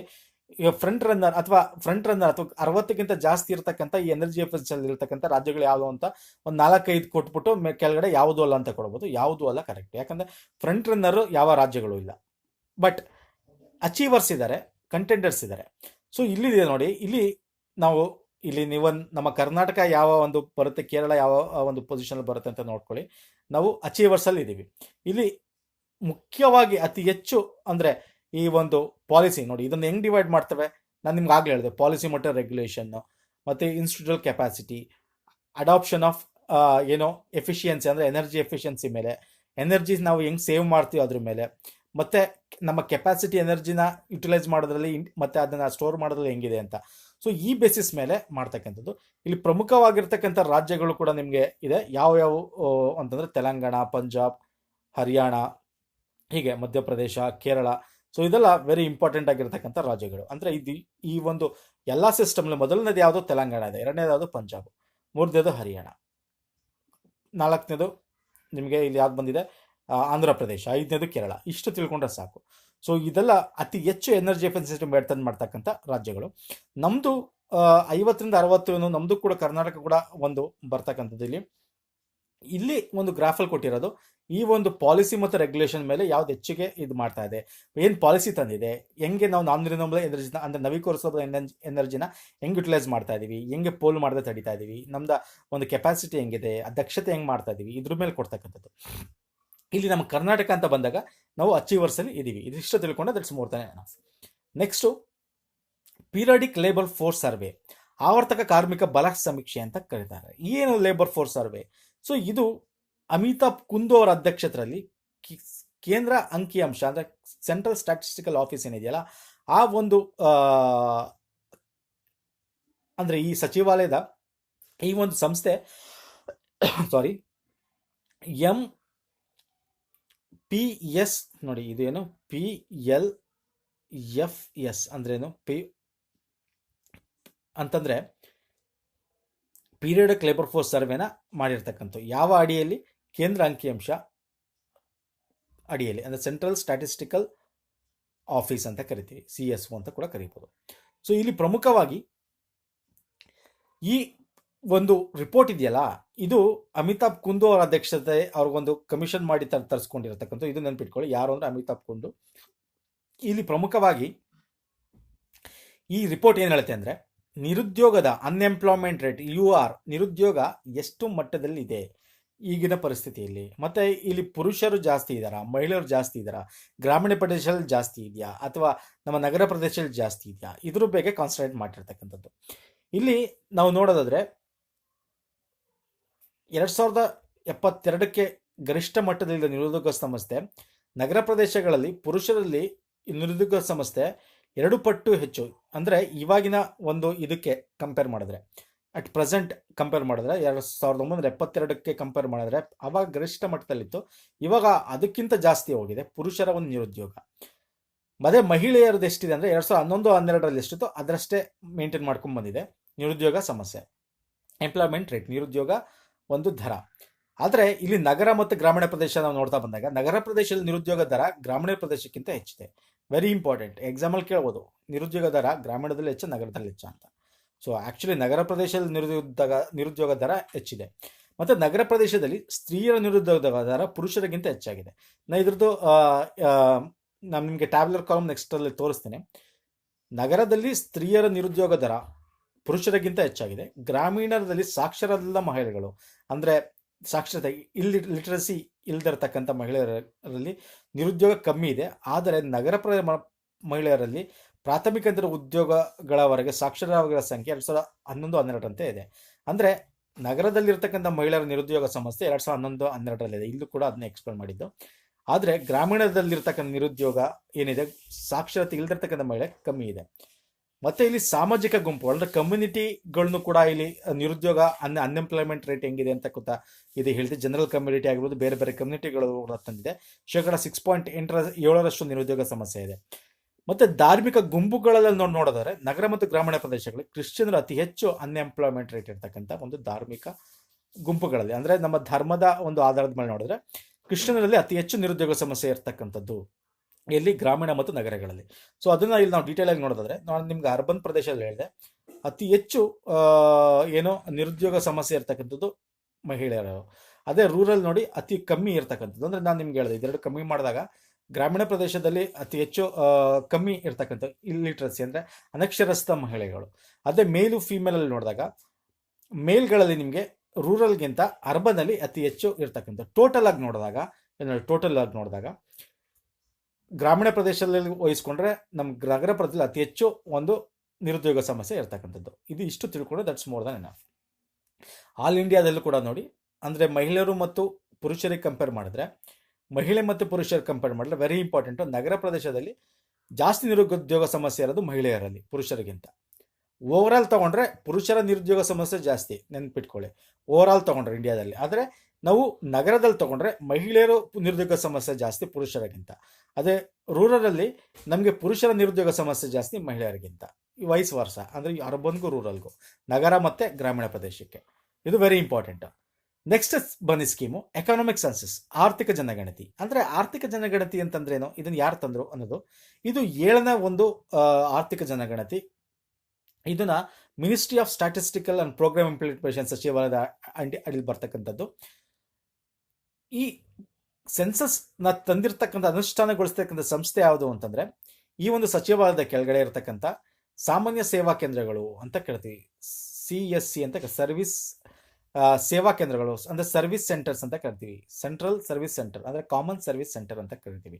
ಜೊತೆಗೆ ಗವರ್ನೆನ್ಸ್ ಸರ್ವಿಸ್ ಇಂಡಿಯಾ ಲಿಮಿಟೆಡ್ ಮತ್ತು ministry of MEIT, ministry of electronics information technology, ministry of electronics information technology, CESC ಅಂದರೆ ಸೆಂಟ್ರಲ್ ಸರ್ವಿಸ್ ಸೆಂಟರ್ ಅಂತ ಕರಿತೀವಿ, ಅಥವಾ ಕಾಮನ್ ಸರ್ವಿಸ್ ಸೆಂಟರ್ ಅಂತ ಕರಿತೀವಿ, ಸಾಮಾನ್ಯ ಸೇವಾ ಕೇಂದ್ರಗಳು, ಮತ್ತು ಗವರ್ನೆನ್ಸ್ ಸರ್ವಿಸ್ ಲಿಮಿಟೆಡ್, ಜೊತೆಗೆ ministry of statistical and programme implementation. So ಈ ಸಚಿವಾಲಯ ಎಲ್ಲ ಒಂದು ಸಹಭಾಗಿತ್ವದಲ್ಲಿ ಬಿಡುಗಡೆ ಆಗಿರ್ತಕ್ಕಂಥ ಎಕನಾಮಿಕ್ ಸೆನ್ಸಸ್. ನಿಮಗೆ ಕನ್ಫ್ಯೂಸ್ ಮಾಡೋಕ್ಕೆ ಆಪ್ಷನಲ್ಲಿ RBI ಅಂತಲೂ ಕೂಡ ಕೊಡ್ತಾರೆ. RBI ಮಾಡಲ್ಲ ಎಕನಾಮಿಕ್ ಸೆನ್ಸಸ್ನ, ನೆನಪಿಟ್ಕೊಳ್ಳಿ ಸ್ನೇಹಿತರೆ. ಇದು 1976ರಲ್ಲಿ ಯೋಜನಾ ಆಯೋಗದ ಮುಖಾಂತರ ಯೋಜನೆ ಆಗಿರ್ತಕ್ಕಂಥ ಒಂದು ಆರ್ಥಿಕ ಜನಗಣತಿ. ಇದರ ವ್ಯಾಪ್ತಿ ಏನೇನು ಕವರ್ ಮಾಡುತ್ತೆ ಗೊತ್ತಾ? ಆರ್ಥಿಕ ಜನಗಣತಿ ಅಂದ್ರೆ ಏನು ಅಂದ್ರೆ, ಆರ್ಥಿಕವಾಗಿ ಎಷ್ಟು ಜನ ಯಾವ ಯಾವ ಒಂದು ಸೆಕ್ಟರ್ ಸಬಲರಾಗಿದ್ದಾರೆ ಅಂತ ಒಂದು ಕ್ಯಾಲ್ಕುಲೇಟ್ ಮಾಡ್ತಕ್ಕಂಥದ್ದು. ಸೊ ಇಲ್ಲಿ ಪ್ರಮುಖವಾಗಿ ಕೃಷಿ ಒಂದೇ ಅಲ್ಲ, ಕೃಷಿಯೇತರ ವಲಯಗಳನ್ನು ಕೂಡ ಇದನ್ನ ತಗೊಳುತ್ತೆ. ಮತ್ತೆ ಉದ್ಯಮಶೀಲ ಘಟಕಗಳು, ಉದ್ಯಮ ಅಂದ್ರೆ ಬಿಸ್ನೆಸ್ ಸೆಕ್ಟರ್ಸ್ ತಗೊಳುತ್ತೆ. ಸರಕು ಮತ್ತು ಸೇವಾ ಉತ್ಪಾದನೆ ಕೂಡ ಇದರಲ್ಲಿ ತಗೊಳ್ತಕ್ಕಂಥದ್ದು. ಜೊತೆಗೆ ಡಿಸ್ಟ್ರಿಬ್ಯೂಷನ್, ವಿತರಣೆ ಮಾಡ್ತಕ್ಕಂಥ ಎಲ್ಲಾ ಒಂದು ಘಟಕಗಳನ್ನು ತಗೊಂಡು ಈ ಒಂದು ಆರ್ಥಿಕ ಜನಗಣತಿ ಮಾಡ್ತಕ್ಕಂಥದ್ದು. ಸೊ ಇದು ವೆರಿ ಇಂಪಾರ್ಟೆಂಟ್. ಈ ಉದ್ದೇಶ ಏನು ಅಂದ್ರೆ, ನಮ್ಮ ಸಂಸ್ಥೆಗಳ ಹೆಂಗಿದೆ, ಉದ್ಯೋಗಿಗಳ ಸಂಖ್ಯೆ ಹೆಂಗಿದೆ, ಹಣಕಾಸಿನ ಮೂಲ ಅವ್ರದಲ್ಲಿ ಹೆಂಗಿದೆ, ಅಂದ್ರೆ ಎಕಾನಮಿ ಟೋಟಲ್ ಆರ್ಥಿಕ ಜನಗಣತಿ ಎಕನಾಮಿಕ್ ಸೆನ್ಸಸ್ ಅಂದ್ರೆ ಎಲ್ಲ ಸಂಸ್ಥೆಗಳಲ್ಲಿ, ಕೃಷಿ ಆಗಲಿ, ಕೃಷಿಯೇತರ ಆಗಲಿ, ಬೇರೆ ಬೇರೆ ಸಂಸ್ಥೆಗಳಲ್ಲಿ ಹೆಂಗಿದೆ ನಮ್ದು, ಅವರ ಮಾಲೀಕತ್ವ ಹೆಂಗಿದೆ, ಸೊ ಅವರ ಒಂದು ಹಣಕಾಸಿನ ವ್ಯವಸ್ಥೆ ಹೆಂಗಿದೆ, ಅದರ ಗುಣಲಕ್ಷಣಗಳೇನು, ಸೊ ಹೀಗೆ ಅದು ಎಷ್ಟು ಮಟ್ಟಿಗೆ ಅದು ಆರ್ಥಿಕವಾಗಿ ಸಬಲವಾಗಿದೆ. ಸೊ ಹೀಗೆ ಎಲ್ಲ ಒಂದು ಒಂದು ಕ್ಷೇತ್ರದಲ್ಲಿ ಮಾಡಿದಾಗ, ಸೊ ಓಕೆ, ನಮ್ಮ ಕೃಷಿಯಲ್ಲಿ ಇಷ್ಟು ಆರ್ಥಿಕತೆ ಇದೆ, ನಮ್ಮ ಕೈಗಾರಿಕೆಗಳಲ್ಲಿ ಇಷ್ಟಿದೆ, ನಮ್ಮ ಸೇವಾ ವಲಯದಲ್ಲಿ ಇಷ್ಟಿದೆ ಅಂತಕ್ಕಂಥದ್ದು ಮಾಡ್ಕೊಳ್ತಕ್ಕಂಥದ್ದು. ಇದ್ರ ಮಹತ್ವ ಅಂದ್ರೆ ಅತಿ ಸೂಕ್ಷ್ಮ ಮಟ್ಟದಲ್ಲಿ, ಅಂದ್ರೆ ಇದು ತುಂಬಾ ಮೈಕ್ರೋ, ತುಂಬಾ ಕೆಳಗಿಳಿದು ಮಾಡ್ತಕ್ಕಂಥದ್ದು.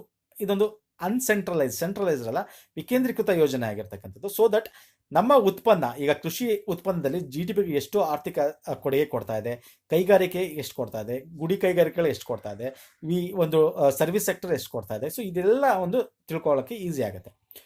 ಇಲ್ಲಿ ಮುಖ್ಯವಾಗಿ ಈ ಎಕನಾಮಿಕ್ ಸೆನ್ಸಸ್ನ 1977 ಮೊದಲನೇದಾಗಿ ಮಾಡೋದು. ಅವಾಗ ಇದನ್ನ CSO ನಡೆಸ್ತಾ ಇತ್ತು, ಸೆಂಟ್ರಲ್ ಸ್ಟ್ಯಾಟಿಸ್ಟಿಕಲ್ ಆರ್ಗನೈಸೇಷನ್ ನಡೆಸ್ತಾ ಇತ್ತು.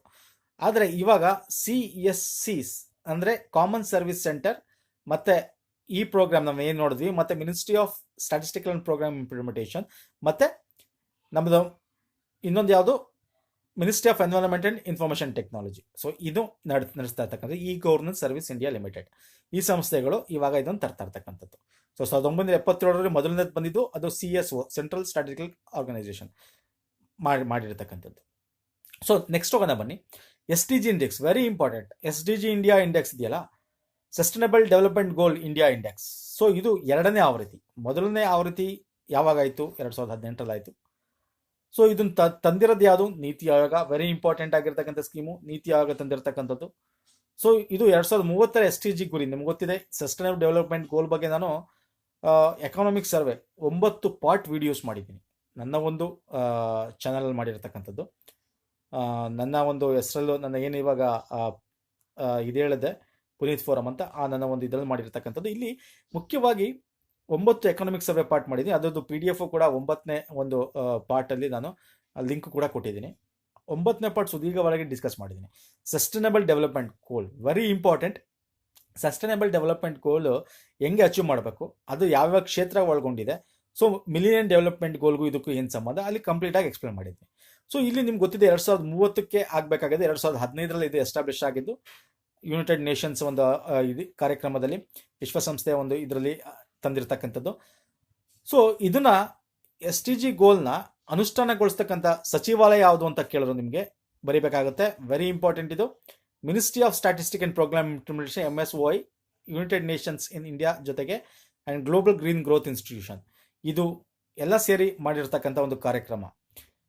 ನಮ್ಮ ಭಾರತದಲ್ಲಿ ministry of statistics and programme implementation ಇದೆಯಲ್ಲ, United Nations in India and global green growth institution ಜೊತೆ ಸೇರಿ ಅಭಿವೃದ್ಧಿ ಪಡಿಸ್ತಾ ಇದೆ.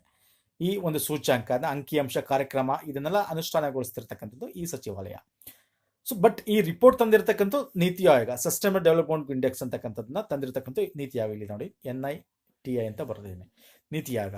ಇಲ್ಲಿ ಆಕ್ಚುಲಿ ಈ ಒಂದು ರಿಪೋರ್ಟ್ ಏನು ಇದೆಯಲ್ಲ, ಎಲ್ಲ ರಾಜ್ಯ ಮತ್ತು ಯೂನಿಯನ್ ಟೆರಿಟರಿಗಳಲ್ಲಿ ನಮ್ಮ ರಾಷ್ಟ್ರೀಯ ಸೂಚಕ ಫ್ರೇಮ್ವರ್ಕ್ ಅಂತ ಕರಿತೀವಿ, ನ್ಯಾಷನಲ್ ಇಂಡಿಕೇಟರ್ ಫ್ರೇಮ್ವರ್ಕ್ ಅಂತ ಕರಿತೀವಿ. ಅದು 11 ಸೂಚಕಗಳನ್ನ ಪತ್ತೆ ಮಾಡಿ ಇದ್ರ ಮೇಲೆ ಹೆಂಗೆ ಅದು ನಮ್ಮ ರಾಜ್ಯಗಳು ಆಕ್ಟ್ ಮಾಡ್ತಾ ಇದೆ, ಈ ಸಸ್ಟೈನಬಲ್ ಡೆವಲಪ್ಮೆಂಟ್ ಗೋಲ್ ಬಗ್ಗೆ ಹೆಂಗೆ ಅದು ಕಾರ್ಯಗತ ಮಾಡ್ತಾ ಇದೆ, ಅದಕ್ಕೆ ಎಷ್ಟು ಏನು ಬಜೆಟಲ್ಲಿ ದುಡ್ಡು ಕೊಡ್ತಾ ಇದೆ, ಅದಕ್ಕೆ ಹೆಂಗೆ ನಾವು ಈ ಸಸ್ಟೈನಬಲ್ ಡೆವಲಪ್ಮೆಂಟ್ನ ಕಂಪ್ಲೀಟ್ 17 ಗೋಲ್ನ ನಾವು ಅಚೀವ್ ಮಾಡಬೇಕು, ಎಸ್ಪೆಷಲಿ 16 ಗೋಲ್ಸು ಪ್ರಮುಖವಾಗಿ ಇದನ್ನ ಅಚೀವ್ ಮಾಡಬೇಕು ಅಂತಕ್ಕಂಥದ್ರ ಮೇಲೆ ಈ 100 ಸೂಚಕಗಳನ್ನ ಇಟ್ಟಿರ್ತಕ್ಕಂಥದ್ದು, ಇಂಡಿಕೇಟರ್ಸ್ನ ಇಟ್ಟು, ಸೊ ಅದ್ರ ಮೇಲೆ ಇದನ್ನ ಲಿಸ್ಟ್ನ ಬಿಡುಗಡೆ ಮಾಡ್ತಾ ಇರ್ತಕ್ಕಂಥದ್ದು. ಸೊ ಇಲ್ಲಿ ಗುರಿಗಳೇನು, ಅದರ ಸೂಚಕಗಳೇನು, ಅದರ ಲಕ್ಷ್ಯಗಳೇನು, ಸೊ ಇಲ್ಲಿ ವ್ಯಾಪಕವಾಗಿ ಅದು ಎಷ್ಟು ಸದೃಢವಾಗಿದೆ ರಾಜ್ಯಗಳು, ಇದ್ರ ಮೇಲೆ ಮಾಡ್ತಕ್ಕಂಥದ್ದು. ಇಲ್ಲಿ ಅತಿ ಹೆಚ್ಚು ಅಂಕ ಗಳಿಸ್ತಕ್ಕಂಥ ರಾಜ್ಯ ಯಾವುದು ಅಂದರೆ ಕೇರಳ, 70ನೇ ಅಂಕಗಳೊಂದಿಗೆ ಅಗ್ರಶ್ರೇಯ ಅಂಕ ಉಳಿಸ್ಕೊಂಡಿರ್ತಕ್ಕಂಥದ್ದು. So Kerala is highest rank in our ಏನು ಸಸ್ಟೈನಬಲ್ ಡೆವಲಪ್ಮೆಂಟ್ ಇಂಡಿಯಾ ಇಂಡೆಕ್ಸ್ 2019ರಲ್ಲಿ. ಇಲ್ಲಿ ಬೇರೆ ರಾಜ್ಯಗಳು ಏನಿದೆ ಅಂತಕ್ಕಂಥದ್ದು ರ್ಯಾಂಕ್ಸು ಇಂಪಾರ್ಟೆಂಟ್ ಅಲ್ಲ, ನಾನು ತಗೋಬೋದಾಗಿತ್ತು, ತಗೊಂಡಿದ್ದೀನಿ ನೋಡಿ. ಇಲ್ಲಿ ನಮ್ಮ ಕರ್ನಾಟಕ ನೋಡ್ರೆ 66ನೇ ಒಂದು ಮಾರ್ಕ್ಸ್ ತಗೊಂಡು 64, ಕೇರಳ ಮೊದಲನೇದಿದೆ ನೋಡಿ. ಕೇರಳ ಮತ್ತೆ ಚಂಡೀಗಢ ಅಂದರೆ ಯೂನಿಯನ್ ಟೆರಿಟರಿ, ಕೇಂದ್ರಾಡಳಿತ ಪ್ರದೇಶಗಳಲ್ಲಿ ಚಂಡೀಗಢ ಹೈಯೆಸ್ಟ್ ರ್ಯಾಂಕ್ ತಗೊಂಡಿರ್ತಕ್ಕಂಥದ್ದು 70 ಇದೆ. ಬಿಹಾರ ಏನಿದೆ ವರ್ಸ್ಟ್ 50 ಮಾರ್ಕ್ಸ್ ತಗೊಂಡು ವರ್ಸ್ಟ್ ಪೊಸಿಷನ್ ಇರ್ತಕ್ಕಂಥದ್ದು. ಸೊ ಹೈಯೆಸ್ಟ್ ಮಾರ್ಕ್ಸು ರಾಜ್ಯಗಳಲ್ಲಿ ಕೇರಳ, ಯೂನಿಯನ್ ಟೆರಿಟರಿಗಳಲ್ಲಿ ಏನು ಚಂಡೀಗಢ, ಆದರೆ ವರ್ಸ್ಟ್ ಪ್ಲೇಸ್ ಇರೋದು ಕೇರಳ. ನಮ್ಮ ಕರ್ನಾಟಕದಲ್ಲಿ 66ನೇದು ಏನು ಅದರ ಮಾರ್ಕ್ಸು ವೆರಿ ಇಂಪಾರ್ಟೆಂಟ್ ಇದು. ಸೊ 50ರಿಂದ 70 ಒಳಗೆ ಇರ್ತಕ್ಕಂಥ ಒಂದು ಮಾರ್ಕ್ಸ್ ಕೊಟ್ಟಿರ್ತಕ್ಕಂಥದ್ದು. ಸೊ ಒಟ್ಟಾರೆ ನಾವು ನೀರು ಮತ್ತು ಭಾರತದ ಸಾಧನೆ ಇದೆಯಲ್ಲ, ನಾವು ಕಂಪ್ಲೀಟ್ ಈಗ ನಾವು ಸಸ್ಟೈನಬಲ್ ಡೆವಲಪ್ಮೆಂಟು ರಾಜ್ಯಗಳದಾಯ್ತು ಇಂಡೆಕ್ಸ್. ಭಾರತದ ಸಾಧನೆ ಏನು ಪ್ರಪಂಚದಕ್ಕೆ, ಅದರ ವರ್ಲ್ಡಲ್ಲಿ ನಾವು ಕಂಪೇರ್ ಮಾಡಿದ್ರೆ ಅಂದರೆ ನಾವು ಭಾರತದವರು ನೀರು ಮತ್ತು ನೈರ್ಮಲ್ಯ, ಉದ್ಯಮ ಮತ್ತು ನಾವೀನ್ಯತೆಗಳಲ್ಲಿ ಯಶಸ್ಸನ್ನು ಹೊಂದಿದ್ದೀವಿ. ನಾನು ಇದನ್ನ ಎಕನಾಮಿಕ್ ಸರ್ವಲ್ಲೂ ಹೇಳಿದ್ದೆ, ನಾನು ಕರ್ನಾಟಕ ಯಾವುದಾದ್ರಲ್ಲಿ ಯಶಸ್ವಿ ಹೊಂದಿದೆ ಅಂತ, ಉದ್ಯಮ ಮತ್ತು ಇದರಲ್ಲಿ ಜಲ ಮತ್ತು ನೀರು, ಈ ಒಂದು ಇದರಲ್ಲಿ ನಾವು ಕರ್ನಾಟಕ ಯಶಸ್ವಿ ಹೊಂದಿದ್ದೀವಿ. ಸೊ ಇಲ್ಲಿ ಭಾರತದ ಸಂಯೋಜಿತ ಸ್ಕೋರ್ 2018ರಲ್ಲಿ 57ರಿಂದ 2019ಕ್ಕೆ 60ಕ್ಕೆ ಸುಧಾರಿಸಿದೆ. ಅಂದರೆ ನಮ್ಮ ಭಾರತದ ಸ್ಕೋರ್ ಇದೆಯಲ್ಲ 60 ಬಂದಿದೆ ಟೋಟಲ್ 19ಕ್ಕೆ. ಸೊ ಇದು ವೆರಿ ಇಂಪಾರ್ಟೆಂಟು. ಸೊ 57ರಿಂದ 60ಕ್ಕೆ 2019ಕ್ಕೆ ಬಂದಿದ್ದೀವಿ ನಾವು. ಇವಾಗ ಮೊದಲು 57 ಇತ್ತು ನಮ್ಮ ಒಂದು ಸ್ಕೋರು, ಇವಾಗ 60ಕ್ಕೆ ಬಂದಿದ್ದೀವಿ. ಇದು ಭಾರತದ ಬಗ್ಗೆ ಹೇಳ್ತಾ ಇರೋದು, ಪ್ರಪಂಚಕ್ಕೆ ಕಾಂಪಿಟೇಟಿವ್ ಮಾಡ್ತಿರೋ ಒಂದು ಇದೆಯಲ್ಲ ನಮ್ಮ ಕರ್ನಾಟಕ, ನಮ್ಮ ರಾಜ್ಯಗಳು. ಇದು ಈ ಸಸ್ಟೈನಬಲ್ ಡೆವಲಪ್ಮೆಂಟ್ ಇಂಡೆಕ್ಸ್ ಗೋಲ್ ಇಂಡಿಯಾ ಇಂಡೆಕ್ಸ್, ಇದು ಇಂಡಿಯಾ ಇಂಡೆಕ್ಸಲ್ಲಿ ನಮ್ಮ ರಾಜ್ಯಗಳು ಬರುತ್ತೆ. ಪ್ರಪಂಚದ ಬರೀ ಡೆವಲಪ್ಮೆಂಟ್ ನೋಡಿದ್ರೆ ನಮ್ಮ ಸ್ಕೋರು 60 2019-20 ಮುಖಾಂತರ. ನಾವು ಯಾವುದ್ರಲ್ಲಿ ಹಿಂದೆ ಉಳಿದೀವಿ? ಭಾರತ ಬೇರೆ ರಾಷ್ಟ್ರಗಳು ಕಂಪೇರ್ ಮಾಡಿದ್ರೆ ಪೌಷ್ಟಿಕಾಂಶ, ಲಿಂಗದ ಅಸಮಾನತೆ ಏನಿದೆ, ಸೊ ಇದರಲ್ಲಿ ತುಂಬ ಹಿಂದೆ ಉಳಿದಿರ್ತಕ್ಕಂಥದ್ದು. ಪೌಷ್ಟಿಕಾಂಶ ಮತ್ತು ಲಿಂಗ ಭಾರತಕ್ಕೆ ಸಮಸ್ಯೆಗಳ ಪ್ರದೇಶಗಳಾಗಿವೆ. ಸೊ ಇದಕ್ಕೆ ಹೆಚ್ಚಾಗಿ ಕೇಂದ್ರೀಕೃತವಾಗಿ ಇದಕ್ಕೆ ಡೆವಲಪ್ಮೆಂಟ್ಗೆ ನಾವು ಮಾಡಬೇಕಾಗತ್ತೆ. ಸೊ ಇದು ಪ್ರಮುಖವಾಗಿರ್ತಕ್ಕಂಥ ನಮ್ಮ ಭಾರತದ್ದು ಮತ್ತು ನಮ್ಮ ಭಾರತ ದೇಶದಲ್ಲಿರ್ತಕ್ಕಂಥ ರಾಜ್ಯಗಳ ಒಂದು ಅನಾಲಿಸಿಸ್ ಸ್ನೇಹಿತರೆ. ಸೊ ಇನ್ನು ಸಾಮಾಜಿಕವಾಗಿ ಮತ್ತು ಈ ಎನ್ವೈರನ್ಮೆಂಟಲ್ ಇಂಡೆಕ್ಸ್ಗಳು ಒಂದಷ್ಟು ಇದೆ. ಇದನ್ನು ನಾವು ಪಾರ್ಟ್ 3 ತಂದು ನಾನು ಈ ಒಂದು ಲಾಸ್ಟ್ ಇನ್ನೊಂದಿದೆ ಮುಖ್ಯವಾಗಿ. ಸೊ ಇದು ಕೂಡ ನೋಡ್ಕೊಂಬೋಣ ಬನ್ನಿ. ಸೊ ಇದು ಒಂದು very important, world energy outlook ಅಂತ, ಇದು ಲಾಸ್ಟ್ ಇಂಡೆಕ್ಸ್ ಈ ಒಂದು ಪಾರ್ಟಲ್ಲಿ. So what is world energy index? ಇದು ಅಂತಾರಾಷ್ಟ್ರೀಯ ಶಕ್ತಿ ಸಂಸ್ಥೆ ಅಂತ ಕರಿತೀವಿ, ಇಂಟರ್ನ್ಯಾಷನಲ್ ಎನರ್ಜಿ ಏಜೆನ್ಸಿ. ಈ ಒಂದು ಔಟ್ಲುಕ್ನ ತಂದಿರತಕ್ಕಂಥದ್ದು. ಇದರಲ್ಲಿ ಎನರ್ಜಿ ಔಟ್ಲುಕ್ ಅಂದರೆ ನಮ್ಮ ಶಕ್ತಿ ಇನ್ಕ್ಲೂಷನ್ ಹೆಂಗಿದೆ, ನಮ್ಮ ದೃಷ್ಟಿಕೋನ ಹೆಂಗಿದೆ, ನಾವು ಯಾವ ಮಟ್ಟಿಗೆ ಮುಂದೆ ಬರ್ತಾ ಇದ್ದೀವಿ, ಶಕ್ತಿ ಯುಟಿಲೈಸ್ ಮಾಡ್ಕೋತಾ ಇದ್ದೀವಿ, ಎಸ್ಪೆಷಲಿ ನಾನ್ ರಿನ್ಯೂಬಲ್ ಎನರ್ಜಿ ಸೋರ್ಸಸ್ ಅಂತ ಏನು ಕರಿತೀವಿ, ನವೀಕರಿಸಬಹುದಾದ ಇಂಧನಗಳ ಬಗ್ಗೆ ಆಗಿರ್ಬೋದು, ಇದ್ರ ಬಗ್ಗೆ ಹೆಂಗೆ ನಮ್ಮದು ಇದೆ ಅಂತಕ್ಕಂಥದ್ದನ್ನ ಈ ಒಂದು ಎನರ್ಜಿ ಔಟ್ಲುಕ್ ಬಿಡುಗಡೆ ಮಾಡಿರ್ತಕ್ಕಂಥದ್ದು. ಸೊ ಈ ಒಂದು ಇಂಟರ್ನ್ಯಾಷನಲ್ ಎನರ್ಜಿ ಏಜೆನ್ಸಿ ಬಗ್ಗೆ ಹೇಳೋದಾದ್ರೆ, ಇದು ಆರ್ಗನೈಸೇಷನ್ ಫಾರ್ ಎಕನಾಮಿಕ್ ಕೋಆಪರೇಷನ್ ಡೆವಲಪ್ಮೆಂಟ್ನ ಚೌಕಟ್ಟಿನ ಅಡಿ ಒಂದು ಅಂದರೆ ಫ್ರೇಮ್ವರ್ಕ್ನ ಅಡಿಲಿ ಈ ಸಂಸ್ಥೆನ ಎಸ್ಟಾಬ್ಲಿಷ್ ಮಾಡ್ತಕ್ಕಂಥದ್ದು. ಇದೊಂದು ಸ್ವಾಯತ್ತ ಸಂಸ್ಥೆ, 1974 ಸ್ಥಾಪನೆ ಮಾಡಲಾಯಿತು. ಇದು ಸದಸ್ಯ ರಾಷ್ಟ್ರಗಳೇನಿದೆ, ನಮ್ಮ ಭಾರತ ಕೂಡ IEAಗೆ ಸದಸ್ಯ ರಾಷ್ಟ್ರಗಳಿದೆ ನೋಡಿ. ಈ ಸದಸ್ಯ ರಾಷ್ಟ್ರಗಳು ಇಂಧನ ಸುರಕ್ಷತೆ ಹೆಂಗಿದೆ ಅದಕ್ಕೆ ಉತ್ತೇಜನ ಮಾಡಲು, ವಿಶ್ವಾಸಾರ್ಹವಾಗಿ ಬಳಸ್ಕೊಳ್ಳಲು, ಮತ್ತೆ ಕೈಗೆಟಬೇಕು, ಅದು ನಮಗೆ ರೀಸನಬಲ್ ಸಿಗಬೇಕು ಇಂಧನ. ಇಲ್ಲಿ ಎನರ್ಜಿ ಔಟ್ಲುಕ್ ಅಂದ ತಕ್ಷಣ ಇಂಧನ ನಮಗೆ ರೀಸನಬಲ್ ಸಿಗಬೇಕು, ಮತ್ತು ಶುದ್ಧವಾದ ಶಕ್ತಿ ನಮಗೆ ಸಿಗಬೇಕು, ಪ್ಯೂರ್ ಎನರ್ಜಿ ಸಿಗಬೇಕು, ಅದನ್ನು ಖಚಿತಪಡಿಸುತ್ತೆ. ಎಲ್ಲೆಲ್ಲಿ ರಾಷ್ಟ್ರಗಳಲ್ಲಿ ಎಲ್ಲಂಗಿದೆ ಅಂತಕ್ಕಂಥದ್ದು ತಿಳಿಸುತ್ತೆ.